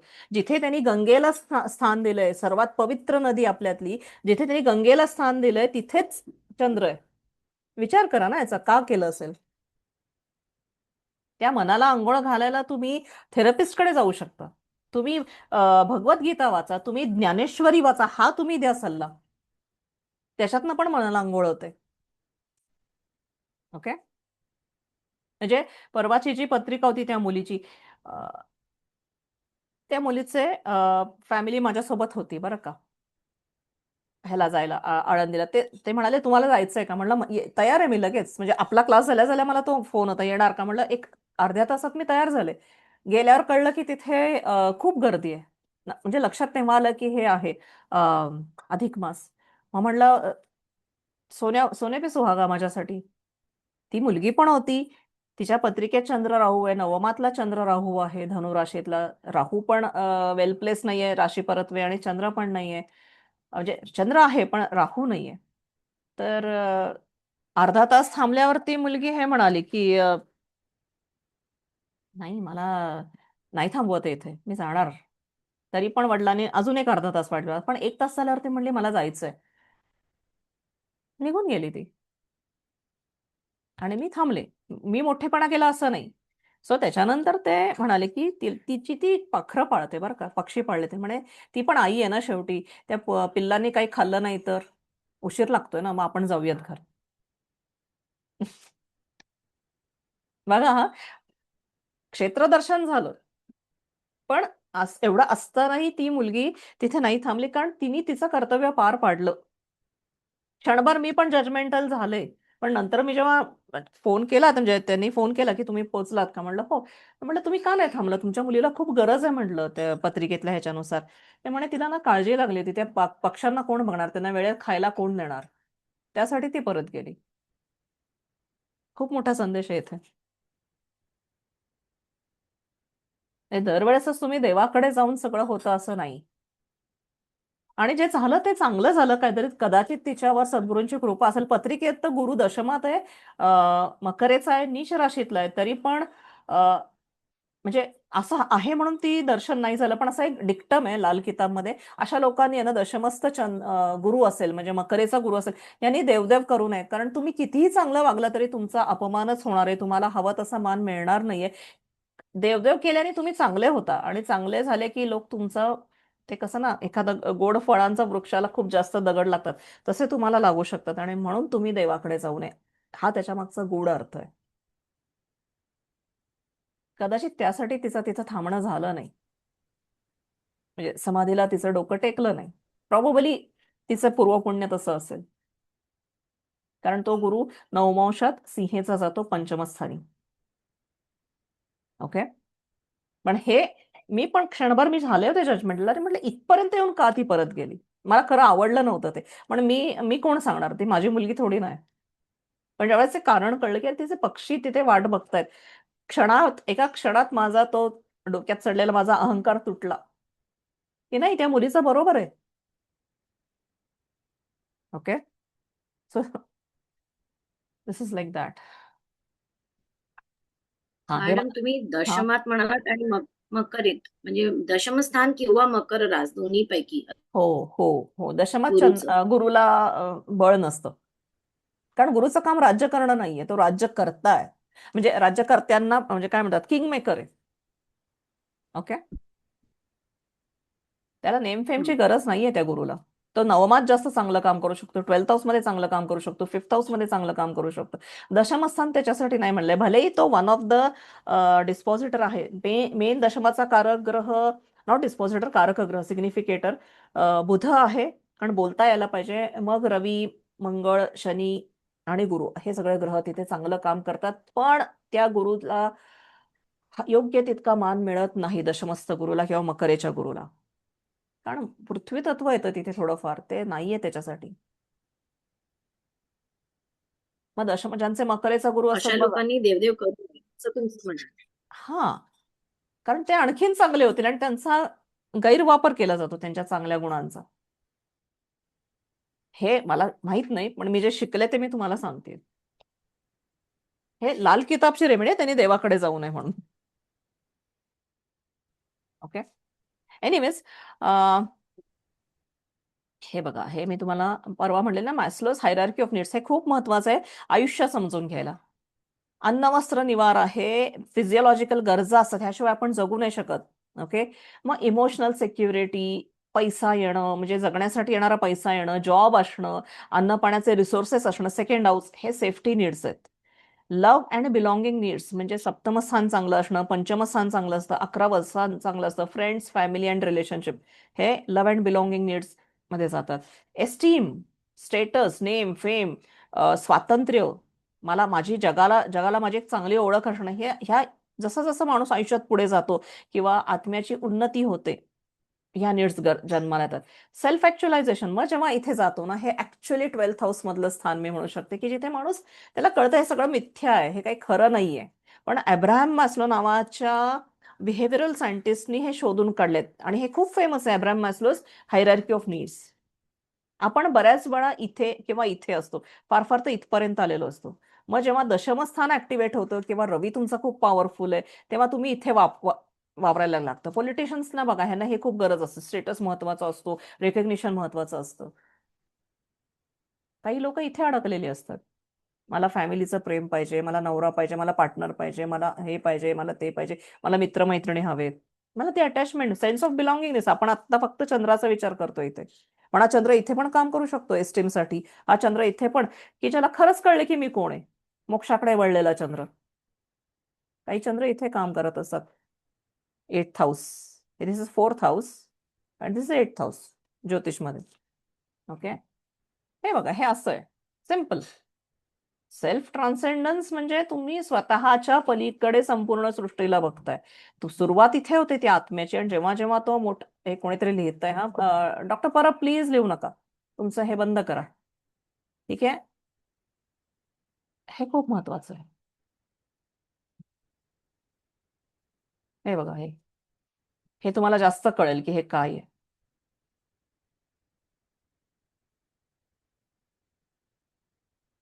हे सगळं आपण इथे या बेसिक इथपर्यंतच्या लेवल्स आहेत ना, एस्टीम नीड पर्यंत, ह्या सगळ्या डेफिशियन्सी मधनं, म्हणजे तुमच्याकडे ते कमतरता आहे म्हणून तुम्ही त्यातनं जन्मलेला आहात, म्हणजे त्यासाठी काम करताय.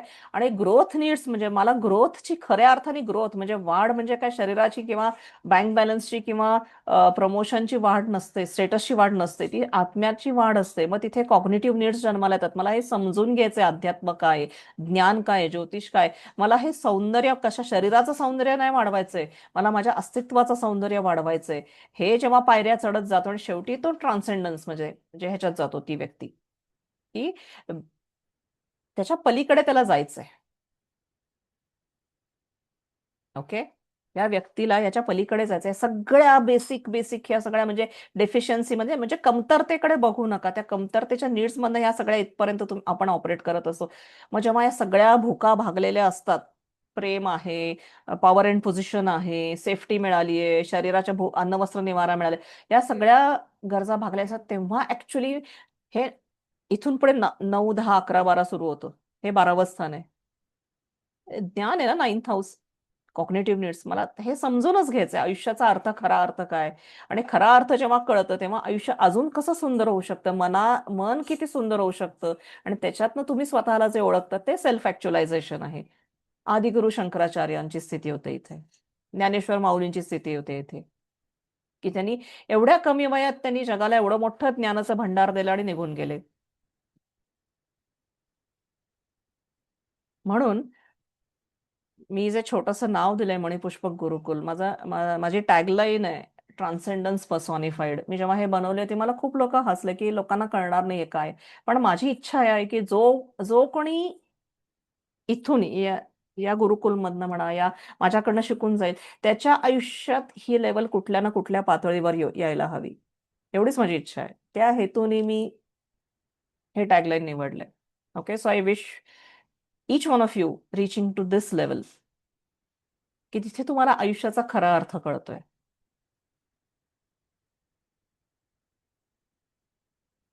सो आयुष्यात दुःख येतात, सुख येतात, हे तर म्हणजे भरती ओहोटी चालूच असते.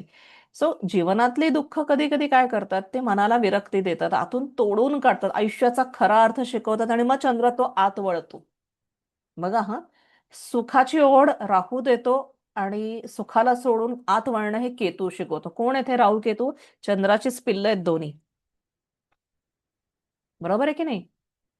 एक नॉर्थ नोड आहे आणि एक साऊथ नोड आहे. एक नॉर्थ वरच्या बाजूला आहे, वर जायला सांगतो, आणि साऊथ खाली जायला. खाली म्हणजे पाताळा, म्हणजे मनाचा पाताळा, मनाचा तळ गाठायला शिकवतोय केतू. एक वर जा, एक खाली जा असं म्हणतोय. अटॅचमेंट सोड म्हणतोय. पण ते अटॅचमेंट सहजपणे सुटतं का? जलतत्व आहे, पाणी आहे, पुसून निघत नाही, ओलसरपणा पुसलं तरी राहतो, राईट? ती पण अटॅचमेंट आहे ना, ती सोडायला मग शेवटी प्रखर अग्नितत्व लागतं, म्हणजे केतू लागतो. म्हणून बघा, आपण जेव्हा कधी तुम्ही मॉल्समध्ये जाता, ते ड्रायर्स असतात तिथे हात वाळवायला, काय असं गरम हवा येत असते, तिथे केतू येतो. म्हणजे ह्या लेवलला मी विचार करते, I might be wrong, but त्यावेळेस आयुष्यात जर गुरुची साथ मिळाली तर त्याला अर्थ मिळतो. शनीची साथ असेल तर रियालिटी कळते, वास्तव दर्शन घडतं, आणि मग तुम्ही वैराग्याकडे वळता. आणि मग केतू हा फायनली मुक्तीकडे वळतो. तो मुक्ती देत नाही, तो मोक्षाचा कारक म्हणतात, पण तो मुक्ती देत नाही. तो फक्त कात्री कशी लावायची सगळ्या ह्या बंधनांना, या सगळे कॉर्ड्स अडकलेत, कुठेतरी मन मुलीकडे जाते, मुलाकडे जाते, ऑफिसमध्ये जाते, प्रमोशनकडे जाते, पैशांकडे, बँक बॅलन्सकडे जाते, घर पाहिजे, अमुक पाहिजे, या सगळ्या बंधनांमध्ये जे बांध देतात ते तोडायला केतू मदतीला येतो. मग अशा व्यक्तीचा प्रवास प्रपंचाकडून अध्यात्माकडे, म्हणजे राहूकडून केतूकडे सुरू होतो. ओके, जन्माला येतो तेव्हा आपण केतूच असतो, पण केतूकडनं राहूकडे जातो आणि जेव्हा आयुष्याचा प्रवास संपवायचा असतो तेव्हा आपण राहू ते केतू हा प्रवास सुरू करतो. मग हा चंद्रच आहे ना, मगाशीच बोललो, तोच प्रपंचाची ओढ देतो. जर जल आणि पृथ्वी म्हणजे जल म्हणजे काय, 4, 8, 12 या राशींमधला, आणि पृथ्वी म्हणजे 2, 6, 10 मधला जर चंद्र असेल, तर तुमच्या मनाला काय पाहिजे? स्थैर्य पाहिजे, इमोशनल सिक्युरिटी पाहिजे, टँजिबल अटॅचमेंट म्हणजे गाडी पाहिजे, बंगला पाहिजे, ज्याला मी हात लावू शकते. जलतत्वातला चंद्र आणि पृथ्वीतला चंद्र त्याला इनटँजेबल म्हणजे काय म्हणतात ते, अमूर्त जे काही आहे त्याला तो नाही टच करू शकत. त्याला जे समोर मूर्ती दिसते त्याला ते हवंय त्याला. मूर्ती पूजा करणारा चंद्र असतो इथे, इन शॉर्ट. ते टच करू शकतो ना, मला दिसू शकतं ते, राईट. आणि मग शुक्र, मंगळ आणि राहूचा जो प्रभाव असेल या चंद्रावर म्हणजे मनावर, मग ते अनुभव काय, की त्यांना सेन्सरी म्हणजे सेन्शुअल सेन्सेस ना, इंद्रियांना सुख हवं असतं, त्याच्याकडे खूप पॅशन असतात, एक्साइटमेंट, ह्याच्याकडे ते खेचले जातात. शुक्र, मंगळ आणि चंद्र, चंद्र राहू, चंद्र शुक्र, चंद्र मंगळ. चंद्र मंगळ बघा, त्यांचा पैसा भरपूर असतो, लक्ष्मी योग म्हणतात डाऊन साऊथकडे, पण तेवढंच ते एक्सप्रेशन खूप रागीट असतं त्यांचं, बोलताना कापून काढतील तुम्हाला, कारण चंद्र आहे आणि सोबत मंगळाची धार आहे, तलवार आहे. शुक्र मंगळ खूप पॅशनेट असतात, एखाद्याच्या प्रेमात पडले की तितक्याच पॅशनेटली पडतात आणि तितक्याच दुःख पण होतं त्यांना कोणी काही बोललं तर. आणि शुक्र खूप हे पाहिजे त्यांना, सगळे लक्झुरी पाहिजे आजूबाजूला, साध्या गोष्टी नाही आवडत. पण असंही आहे की शुक्र चंद्र असेल की खर्चिक खूप असतात, पण ते खर्च करायला पैसा पण येतो, प्रोव्हायडेड तो दूषित नाहीये योग, पण खर्चिक असतात आणि खर्च करायला पैसा पण येतो. पैसा टिकत नाही शुक्र मंगळ. आणि तेच राहू असेल तर, जिथे राहू आहे तिथे अपूर्णतेची भूक आहे, कारण राहूला धड नाहीये ना, तो खातच राहतोय, खातच राहतोय, पोट भरले, सॅटायटी येत नाही ना त्याला. त्यामुळे इमोशनल ऑब्सेशन आहे, इमोशनल लेवलवर क्रेविंग आहे, मानसिक अस्थिरता देतो राहू आणि चंद्र, राईट. मग चंद्रकेतू काय देईल? हा अतिशय सुंदर योग आहे. ऍक्च्युली ट्रम्प भाऊंकडे हा योग आहे, पण ते वापरत नाहीये, कारण चंद्र हा जोडतो, मानसिकरित्या गुंतवतो, एक्सपिरियन्सच्या ह्याच्यात तो वावरत असतो चंद्र, आणि केतू त्याला अलिप्त करायला लावतो, सगळीकडनं तोडायला लावतो. कारण केतू म्हणतो हे हे सगळं खोटं आहे, हे तू किती अनुभवशील, काय करायचं याचं पुढे जाऊन. मग चंद्रकेतू मनाला ह्या जगात पूर्णपणे रमून नाही देत. कदाचित त्यामुळे पण त्यांना कळत नाहीये ट्रम्प भाऊंना, पण ते जाऊन नासधूस होण्याच्या मार्गावर येते फक्त. कारण समोर माहितीये का, नुसता चंद्र नाही बिघडलंय, रवी राहू पण एकत्र आहेत दशमात, त्यामुळे ते जास्त ते कंट्रोलिंग ऍटिट्यूड आलाय. आणि ज्यांचा रवी राहू असतो ना, कुठल्याही स्थानात असू दे, ते लोक इतरांचं ऐकत नाही. बघा हा प्रयोग करू, एक तर अष्टमातला रवी आणि राहू सोबतचा रवी नाही ऐकत, स्वतःच म्हणणं खरं करतात. ते कोणाचं ऐकतात? त्यांच्यापेक्षा खूप वरच्या लेवलला आहेत. मग ट्रम्प भाऊ कोणाचं ऐकतील? त्यांच्या वरचा कोण आहे? पण आत्ता म्हणजे प्रॅक्टिकल लेवल त्यांच्यावर कोणीच नाहीये. कदाचित काही दिवसांनी मोदी त्यांना वाकायला लावतील, आणि म्हणून तर ते आपल्याला दाबायला बघतात. मोदी म्हणजे मी मोदींचं कौतुक नाही करत, पण ते भारताकडनं आलेलं विजडम आहे ना, ते सनातन धर्माकडनं आलेलं विजडम, ते त्यांना कळतंय, त्यांना भीती पण आहे, म्हणून ते आपल्याला दाबायला बघतात. I you getting it? तसं आहे ते त्यांचं चंद्रकेतू आणि त्यांचं सूर्य राहू काम करतोय. सो ह्या चंद्रकेतूला जर गुरुची साथ असेल ना, तर मग ते इमोशनल सफरिंग जे आहे ना, कारण त्रास होणार आहे, गोष्टी सुटताना त्रास होतोच, पण तेच गुरुची दृष्टी असेल, गुरु सोबत असेल, कुठून तरी गुरु पाठीमागून सपोर्ट देतोय, गुरुचा वरद असतंय तुमच्यावर, मग त्यावेळेस ते त्रास न होता ते मॅच्युरिटी देतो, तो चंद्राला मॅच्युरिटी, परिपक्व करतो अशा चंद्राला, राईट. सो म्हणून प्रापंचिक फटके बसल्यावर जे मन उडतं हे होतं. सो पुढचं सर काय, चंद्र म्हणतो, चंद्रकेतूमध्ये चंद्र म्हणतो मला प्रेम हवंय, मला लोक हवी आहेत, मला अटेन्शन पाहिजे, मला रेकग्निशन पाहिजे, मला नेम फेम पाहिजे. आणि केतू म्हणतो तू ज्याला पकडून ठेवलंय ते कायमचं राहणार आहे का? ते आत्ता आहे, उद्या नसणार आहे. समाजाची मेमरी खूप वीक असते. आज तू एका पर्टिक्युलर लेवलला आहेस, उद्या ते तुला विसरून जातील. बरोबर आहे की नाही? आता मला सांगा, आपण किती लोकांना आठवतो? फक्त ज्या दिवशी त्यांच्या पुण्यतिथी येतात त्या दिवशी आपण शिवाजी महाराजांना आठवतो. सो चंद्रकेतू अनेकदा संसारात आलेला, पण म्हणजे तो माणूस आहे ते तुमच्यासमोर दिसतोय फिजिकली ह्या संसारात, पण तो मनाने कुठल्या तरी यात्रेवर निघालेला आहे. तो त्याला हे एकच काम आहे की त्याला आयुष्यात दुःख खूप आहे, चंद्रकेतूला सफरिंग खूप आहेत, इमोशनल सफरिंग खूप आहेत. कारण तोडलं जाते ना, त्याला सगळ्याकडनं तोडलं जाते. पण त्याच्याकडे तो लाईट आहे, त्याच्या आत्म्यामध्ये, त्याच्या अंतरात्मा जो सूर्य आहे त्याकडे तो प्रकाश आहे जो इतरांना योग्य मार्गावर ठेवू शकतो. चंद्रकेतू जर तो सुस्थित असेल आणि त्याला जर गुरुची साथ असेल तर. ओके, सोबत गुरु पण आहे. ह्यांच्या पत्रिकेत होतं ॲडॉल्फ हिटलर, चंद्रकेतू आणि गुरु. तरी पण त्यांनी काय केलं, कारण त्याला बाकीचे ग्रहयोग महत्वाचे आहेत. आहे माझ्याकडे याच्यात पत्रिका, मला आठवण करा, आपण बघूयात ती पत्रिका. बरोबर, मी हेच सांगते आता तुम्हाला. त्यांनी खरं असं इतरांना हा प्रकाश द्यायला हवा होता, पण ते वळले दुसरीकडे, कारण त्यांच्यावर झालेले संस्कार बिघडले होते लहानपणीच. त्यांचं त्यांच्या वडिलांशी अजिबात जमत नव्हतं. आणि ते त्यांच्या म्हणजे वडिलांची आधीची बायको, मग दुसरी बायको, का ह्यांची आई, हिटलरची आई, हिटलरच्या वडिलांची दुसरी का तिसरी बायको होती. आणि हिटलरला म्युझिक शिकायचं होतं, हिटलरला अध्यात्मात जायचं होतं.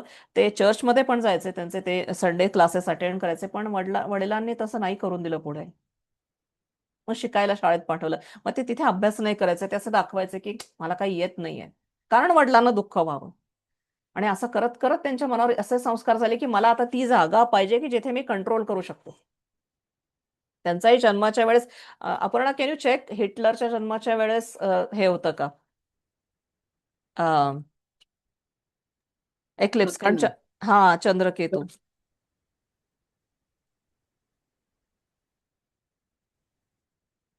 ओके, सो असा हा चंद्र आहे की त्याच्यावर परिणाम होऊ शकतो, कारण चंद्र हे पाणी आहे. ओके, त्या पाण्यात तुम्ही जो काही रंग टाकाल, त्या पाण्याला ना आकार आहे ना उकार आहे ना रंग आहे. इट्स ट्रान्सपरंट, शेपलेस आहे. सो आपलं असं मन असं असतं.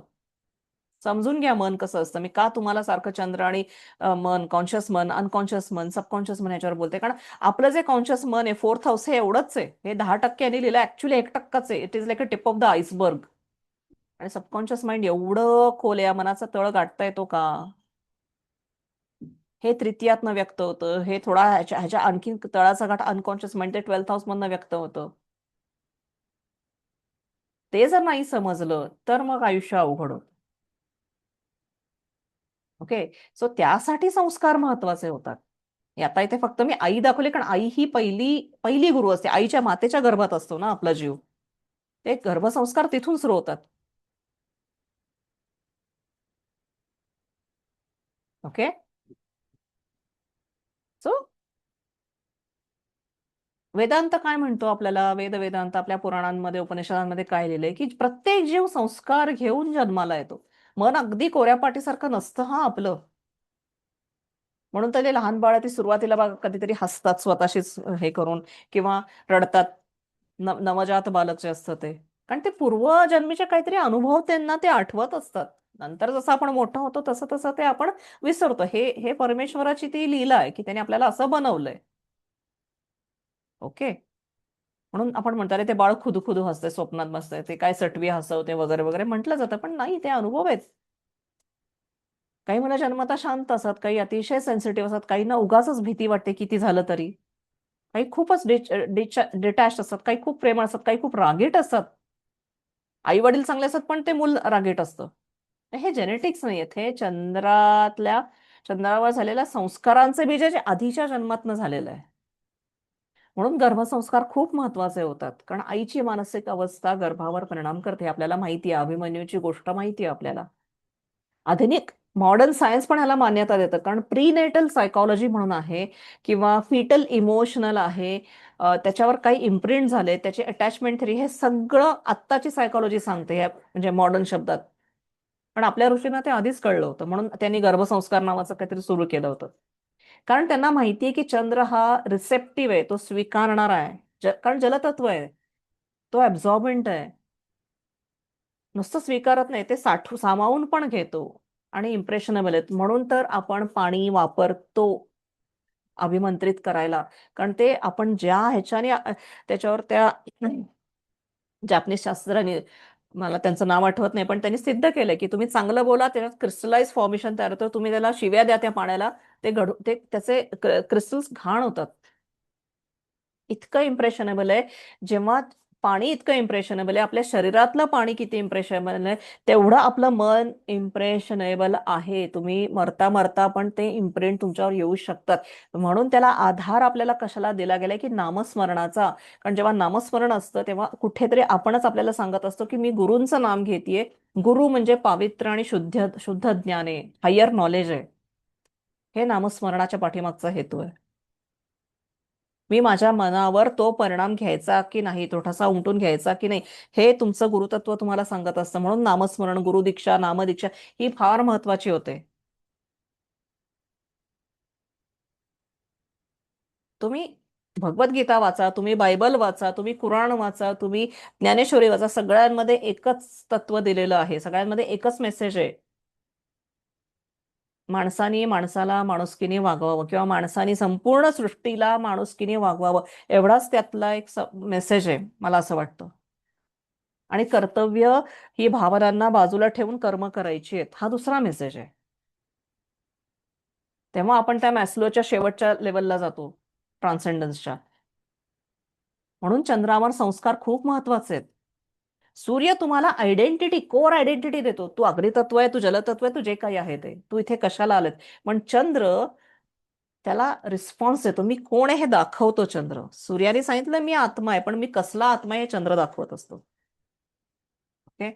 सो पीडित चंद्र ज्यांचा असतो त्यांच्या अंतर्मनावर ओरखाडे असतात.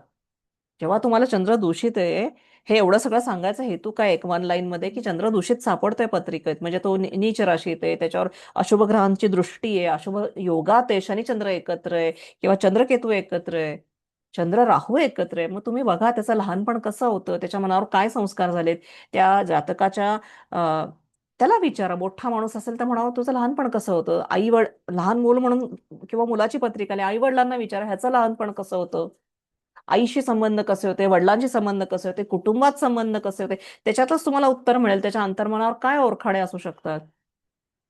कारण जोपर्यंत ते ओरखाडे हील नाही होत ना, तोपर्यंत प्रगती नाही होतो. म्हणजे तुम्ही किती त्यांना उपाय दिला तर तुमच्या उपायांना यश नाही मिळणार आणि मग तुम्ही ते म्हणणार की अरे या ज्योतिषाला काही येत नाही, त्यांनी दिली ती रेमेडी पण नाही काम झालं, मी केलं सगळं पण नाही काम झालं. मग आपल्याला रेमेडी देताना पण तसे द्यावे लागते. जो सुस्थितीत चंद्र असेल तर परिस्थिती कितीही प्रतिकूल असू दे, पायाखालीची जमीन सटकते तरी पण तिथे पाय रोवून कसं उभं राहायचं हा चंद्र तो शिकवतो. ओके. म्हणून चंद्र स्ट्रॉंग पाहिजे. सो व्यक्तीच्या गरजा ह्या आत्ताच्या ह्याच्यात नाही, त्या अनेक गरजा पाठीमागनं घेऊन आलेल्या असतात. म्हणून चंद्र फक्त मन नाहीये, तो अनेक संस्कारांचं, कंडिशनिंगचं ते गाठोड आहे, तो साठा आहे, तो जुन्या अनुभवांचा आरसा आहे. म्हणून तर सबकॉन्शियस माइंड, मेमरी, हे सगळं आपल्याला तपासायला लागतं. आणि म्हणून मी सतत म्हणते की तृतीय ऍक्टिव्ह ठेवा, पॉझिटिव्हली कन्स्ट्रक्टिव्ह प्रयत्न करा, रोज जर्नलिंग करा. आपण जेव्हा पंचांगाची सुरुवात केली होती तेव्हा पण मी चंद्र शिकवलाय थोडासा. त्यावेळेस आपण शिकलो होतो, शिवपुराणात काय सांगितलं की सकाळी सूर्योदयाच्या वेळेस उठा, त्यावेळेस तुमचा कंठातनं अमृत सोम पाझरतं. म्हणजे काय, तुमच्या कंठातनं हॅपी हॉर्मोन्स सिक्रेट होतात. हॅपी हॉर्मोन्सची खूप गरज आहे, ते सांगतं ते.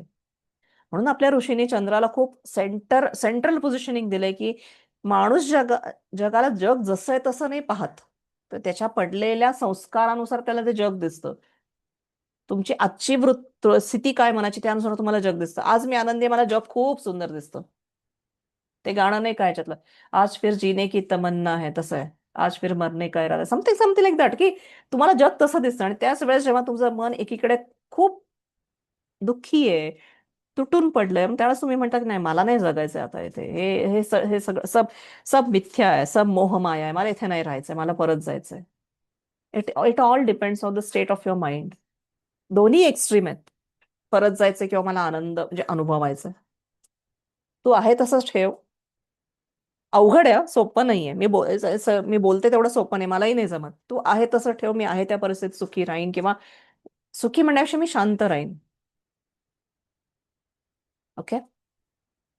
अजून ही पत्रिका बघायला बघूयात. किती वाजलेत? किती वाजलेत?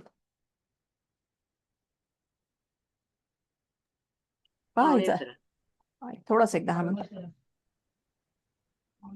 चंद्र चंद्र बघा, उच्चीचा चंद्र आहे. तरी पण तिचा मृत्यू कसा झाला आपल्याला माहितीये. आणि ही एक पत्रिका बघा, यांना पण आपण ओळखतो. चंद्र राहू, ह्यांचा मृत्यू कसा झाला. सगळं जग ह्यांना म्हणजे आपल्याला भारताचा राष्ट्रपिता म्हणतात. सगळं जग ह्यांनी दिलेल्या अनेक सूत्रांकडे खूप आदराने बघतात. सत्याग्रह त्यांनी शिकवला. ती एक नंबरची अभिनेत्री होती एकेकाळी. पण अंत कसा झाला दोघांचा. चंद्र दूषित आहे का? कारण राहू इकडे येतोय. चंद्र इकडे जातो आणि राहू इकडे येतोय. मला फक्त हा चंद्र राहू योग दाखवायचा होता. इथे तर चंद्र राहूच एकत्र आहेत. अपर्णा, मिळाला तुम्हाला ह्यांचा हिटलरचा? आयु देअर अपर्णा? त्याला हे नाहीये. येस ग्रहण येस. ग्रहण हॅलो. नाहीये ना? हा ग्रहण नाहीये ना? ग्रहण नाहीये. ग्रहण नाहीये.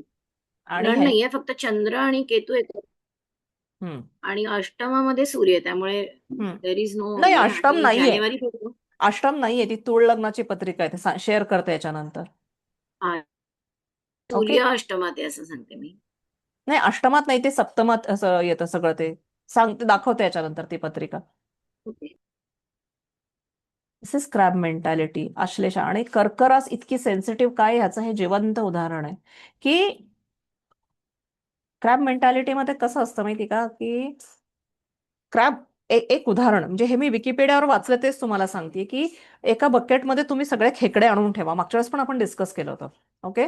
ते खेकडे तिथे ठेवलेत आणि त्यातला एखादा खेकडा हळूहळू चढत त्या बकेटच्या वर येत असताना पाठीमागचे खेकडे पाय खेचतात त्याचे. आम्ही इथेच आहे ना, तू पण इथेच राहा. मग ही क्रॅब मेंटॅलिटी का आली असेल कर्केत? कारण तिथे नक्षत्र काय आहेत? पुनर्वसू आहे, पुष्य आहे आणि आश्लेषा आहे. हे माझं ऍक्च्युली नक्षत्राच्या क्लासमधलं मी तुम्हाला सांगतेय. ओके. ही पत्रिका बायता आपण परत नंतर बघू. मी माझ्या नक्षत्रांच्या क्लासमधलं तुम्हाला हे सांगते की क्रॅब मेंटॅलिटी म्हणजे पुनर्वसूच काय, परत परत परत परत एखादे काम करणं. पुष्य म्हणजे नरिशमेंट आहे, पण पुष्यमध्ये तुम्ही जे काम कराल ते रिपीट होतं किंवा रिपीट होण्यापेक्षा रिप्रोड्यूस होऊ शकतं. आणि आश्लेषाची देवताच हे आहे, नागदेवता आहे. जर ते सुस्थित नसेल आणि जनरली तिथे मन जिथे येतं ते चंचल खूप आहे, ते सुस्थित नसेल तर आश्लेषा काय म्हणतं की तो दुःख धरता ना साप, मला तू असं केलंस मी तुला बघून घेईन. आणि ते वृश्चिकेच्या भाग्यातलं आहे. वृश्चिकेचा पास्ट टेन्स आहे कर्करास. पुनर्वसू मत परत ते मला मिळवायचंय, ते मला मिळवायचंय, ते मला मिळवायचंय. आणि पुष्याची देवता कोण आहे? ग्रहदेवता. ग्रहदेवता शनी असली तरी पण नक्षत्र देवता कोण आहे? बृहस्पती. बृहस्पतीची स्टोरी माहितीये तुम्हाला? He was busy in in in in strengthening Indra. पुष्याची लोक ही किंग मेकर आहेत. ते त्या इंद्राला त्याचं स्थान कसं बळकट राहील यासाठी वेगवेगळ्या स्ट्रॅटेजी शिकवणारा तो बृहस्पती होता. देवगुरु होता. घरात लक्ष कुठे बायकोकडे? तारेकडे लक्ष नाही. मग तिला, ती पण व्यक्ती आहे ना, तिला सुख हवं होतं. तिचा चंद्र त्या चंद्राच्या पाठीमागे ती गेली. आणि त्यांच्या संयोगातनं बुध झाला. इंद्राने काय, सॉरी, गुरुनी बृहस्पतीने काय केलं? त्या बुधाला संतती म्हणून स्वीकारलं का? कारण तो हुशार आहे. नाही की तो माझ्या पत्नीचा मुलगा आहे. तो हुशार आहे. म्हणजे किती स्वार्थी, आम्ही सॉरी पण किती स्वार्थी आहे ते तत्व. आणि ह्याच बृहस्पतीने त्यांची भावाची पत्नी ममता, ती प्रेग्नंट असताना ही फोर्स्ड हिमसेल्फ अपॉन हर. अरे ती ती गर्भधारण केलेली बाई आहे, तिच्या गर्भात जीव आहे आणि तिच्यावर तुम्ही फोर्स करता आणि स्टील त्याला तुम्ही म्हणता हे ठीक आहे. आय डोंट नो पुष्य कुठल्या हेतूने नक्षत्रांचा राजा होतो. हे वेगळं पर्स्पेक्टिव्ह आहे नक्षत्रांकडे बघायचं. आणि आश्लेषा सर्पांची देवता आहे. आश्लेषाला स्टार ऑफ क्लिंगिंग आपण बघितलं होतं. असं एकदा एखाद्या गोष्टीला धरलं की धरूनच ठेवतं, सोडतच नाही. मग ज्याला ते धरतं त्याला महादेवाची एनर्जी असायला पाहिजे ना. वासुकीला गळ्यात धारण करायला शिव व्हायला लागतं, महादेव व्हायला लागतं, तेव्हा तुम्ही त्याचा ते गळफास तुम्ही सहन करू शकता. तर ही क्रॅब मेंटॅलिटी, धरून ठेवायचं गोष्टींना, सोडायचं नाही. त्यांना सोडायचं असेल तर ते ठेचावं लागतं. आणि थोडंफार महात्मा गांधींविषयी तेच झालं. काय केलं त्यांनी? मग नथुराम गोडसेनी जे केलं ते योग्य केलं का, हा प्रश्न आपण स्वतःला विचारायचा आहे. किंवा श्रीदेवीचं काय झालं? ओके, तो हा विचार करण्याचा पॉइंट आहे. एक मिनिट, आम्ही फक्त माझ्याकडे ती पत्रिका आहे का बघते. 1 सेकंड. हिटलरची असणार आहे.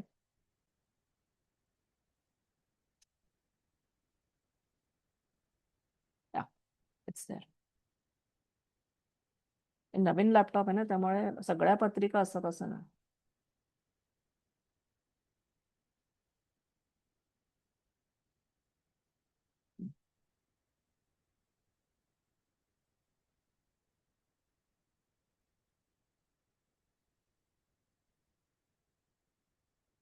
ही पत्रिका आहे हिटलरची खरी.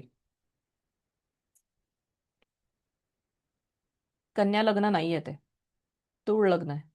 कारण तुम्ही जर हे डिटेल्स, ते इव्हन जे ऍस्ट्रोसेजवर सापडतात ते डिटेल्स टाकले तरी तूळ लग्नाची पत्रिका येते. कारण त्याच्यात बरेच काही, ह्या 1889चा म्हणजे काय म्हणतात, 1900च्या आधीचा जन्म आहे ना, त्यात बरेच काही कॅल्क्युलेशन्स बदलायला लागतात. ते ऍस्ट्रोसेजनी नंतर केलेत, त्यामुळे हेच डिटेल तुम्ही ऍस्ट्रोसेजवर टाकून बघा, तुम्हाला पण तूळ लग्नाची पत्रिका मिळेल.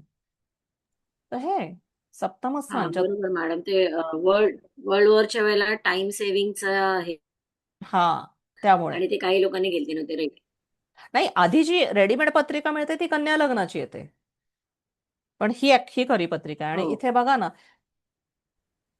सबकॉन्शियस माइंड मधला सगळा घोळ झालाय.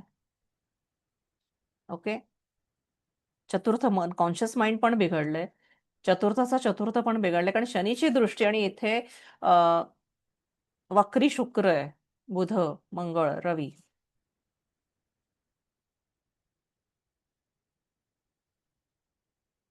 मग त्यांनी जे केलं ते दिसतच आहे ना. एक मिनिट, प्लुटो टॉरस मध्ये, इथे बघा प्लुटो नेपच्यून युक्त अष्टमात आहे. हे अष्टमात, आणि अष्टमाच्या अष्टमात हे सगळे ग्रह बसलेत. आणि शुक्र पाठीमागे गेलाय. प्लुटोचा राशीस्वामी सप्तमात गेला, म्हणजे सप्तम म्हणजे समोरचं जग. एक मिनिट, फक्त आपण दशा बघूया त्यांची. दुसरं महायुद्ध राहूच्या महादशेत झालेलं आहे त्यांचं. मॅसेकर सगळा तेव्हाच झालेला आहे. आणि 39 सॉरी, to 45. 1900 नाही सॉरी 1839 ते 45. 1939 ते 45. सॉरी 1900. हा, तो ह्या इथे सुरू झालेलं आहे काहीतरी ते युद्ध. हे बघा इथे सुरू झालंय. 39 ला. हे बघा इथे सुरू झालंय बुधाच्या अंतर्दशेत, आणि ते संपूपर्यंत इथे रवी. आणि रवी आणि बुध सगळे इथे आहेत. त्यावेळेस आता गोचर पण बघायला लागेल की कुठं काय होतं. ठीक आहे.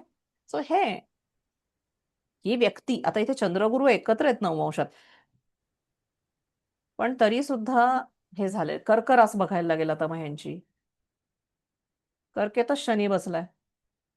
खरं तो तुळ लग्नाला योगकारक असून सुद्धा, म्हणजे ते एका लेवलला नेलं शनीनी. आणि एवढा मोठं, म्हणजे किती लोकांची हत्या करवली त्यांच्याकडनं, कसं, म्हणजे आय फील सो बॅड. राहू बिघडलाय ना इथे नवमात येऊन. तो राशी परत वे बलवान आहे, पण नवमात येऊन तो बिघडलाय. आणि तृतीयातून केतू बिघडलाय, आणि तृतीयातून गुरु पण बिघडलाय. त्यांना लहानपणी मी जे कायम म्हणते ना, लग्नापासून थर्ड, चंद्रापासून थर्ड, रवीपासून थर्ड हाऊस मध्ये गुरु असला की त्याला नरिशमेंट कमी मिळालेलं असतं. ते नरिशमेंट खूप महत्वाचं आहे. तुमचं आयुष्य कन्स्ट्रक्टिव्हली घडवायला ते नरिशमेंट, लहानपणीचं मिळालेलं प्रेम असतं ना त्या छोट्या पिल्लाला, अगदी आईच्या गर्भात असल्यापासून ते मोठं होईपर्यंत, ते खूप महत्वाचं. नाही तर असं काहीतरी व्यक्तिमत्व घडू शकतं.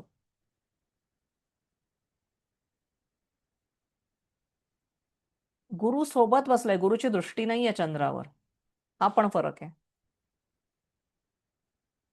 ओके. आणि हे असं षडाष्टक, कारण प्लुटो लागतो मॅसिव्ह लेवलवर जेव्हा लोक जातात तेव्हा. त्यावेळेस ज्यांनी पहिला न्यूक्लिअर बॉम्ब बनवला त्यांची पण पत्रिका होती, त्यांचं नाव काय तर मला आठवत नाही, पुढच्या वेळेस ते घेईन. सो लेट स्टॉप हिअर, खूप जास्त वेळ होतोय.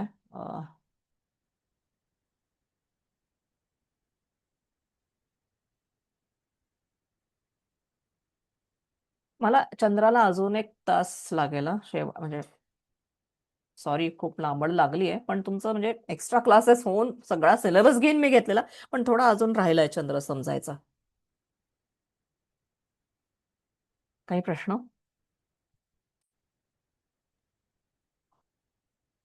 2 मिनिटं बोलू मॅडम? बोला ना. आपण आज तुम्ही 2-3 गोष्टी ज्या सांगितल्यात की गुरु मकरेत किंवा दशमात असेल त्या लोकांनी हे करू हे नये. लाल म्हणजे किताब मध्ये बोललंय. बेसिकली नाही बोला नाही, बोला. मी हा. Just I just try to correlate. तर माझा द्वितीयेत आहे, द्वितीय स्थानात पण मकरेत आहे. हम्म. आणि तुम्ही म्हणाल तसे तर माझ्या आयुष्याची फेज सांगते मी. आणि आपण दुसरा रूल तुम्ही आज जो सांगितलं की अनुराधा हे देवगणी आहे, पण they are quite manipulative, diplomatic or what ever. Anuradha नक्षत्र असणार आहे, बरोबर? कारण देवगण आहे त्यांचा. तर आय एम बोथ टेक्निकली. माझा गुरु मकरेत आहे आणि मी नक्षत्राची आहे. So I tried. जेव्हा मी स्वतःला खूप अशी काय म्हणतात त्याला इमोशन्स आणि ह्याच्यात जाते किंवा देवाचं कारण आपण वी लेट गो ना, तेव्हा पीपल टेक ऍडव्हान्टेज. आणि मग त्यावेळेला कुठल्या तरी अनुराधामधनं मला ते येतं की दिस इज गोइंग तुझ्या आउट ऑफ हँड जाते. So isn't it that the nature is trying to balance माझं चांगुलपणा, पण माझा कोणी फायदा घेऊ नये ह्याच्यासाठी केलेली ही सोय निसर्गाने असेल ना, की माझा गुरु काय त्यांनी मग करेल, पण मला नक्षत्र मात्र अनुराधा दिलंय. म्हणजे असं म्हणजे I you don't or no. You are Libra rising, correct. पण मग तुमचं पंचमात जी शनी आहे, शनीचा नाही, संबंध माझं हे आहे आपलं धनु धनु लग्न आहे, द्वितीयेत हा सॉरी मकरेमध्ये सॉरी, गुरु आहे. हा धनु लग्न आहे. आणि मग आता धनु लग्न म्हटल्यावर पंचमात मेष रास येणार. ओके. सो तुमचं हे जे तुमची अरेंजमेंट मिळाली आहे त्याच्यासाठी पंचमेश, पंचमाची स्थिती, गुरु तर द्वितीयेश गुरु द्वितीयात आहे, आणि पूर्वपुण्य, हे सगळं तुम्हाला सांगते की काय करायचंय. म्हणजे मला प्रत्येक ठिकाणाहून वेगळे वेगळे येतात असं मला वाटतं. पंचमात माझा स्वगृही मंगळ आहे, त्यामुळे आय एम अ वॉरियर. मी ह्याच्यासाठी हे असं म्हणजे मी माझं एक हे सांगते की मला हे करावं लागेल की त्यामुळे पण मला तुमचा कारण चंद्र कुठल्या नऊ नक्षत्रात आहे? चंद्र अनुराधामध्ये, अनुराधा 12व्यात ना, 12th हाऊस ह्यात आहे मध्ये. माझं. हा, आय थॉट चंद्रगुरु एकत्र. Sorry, that was my wrong. हा, माय बॅड. ओके. त्याच्यामुळे मला असं म्हणजे मी जस्ट एक विचार केला की पण जेव्हा धनु मी लग्न आहे ना ते, हो अष्टमेश वेळात गेलाय, विपरीत राजयोग आहे. तो सुरुवातीला हो त्रास देतो पण नंतर देणार तो.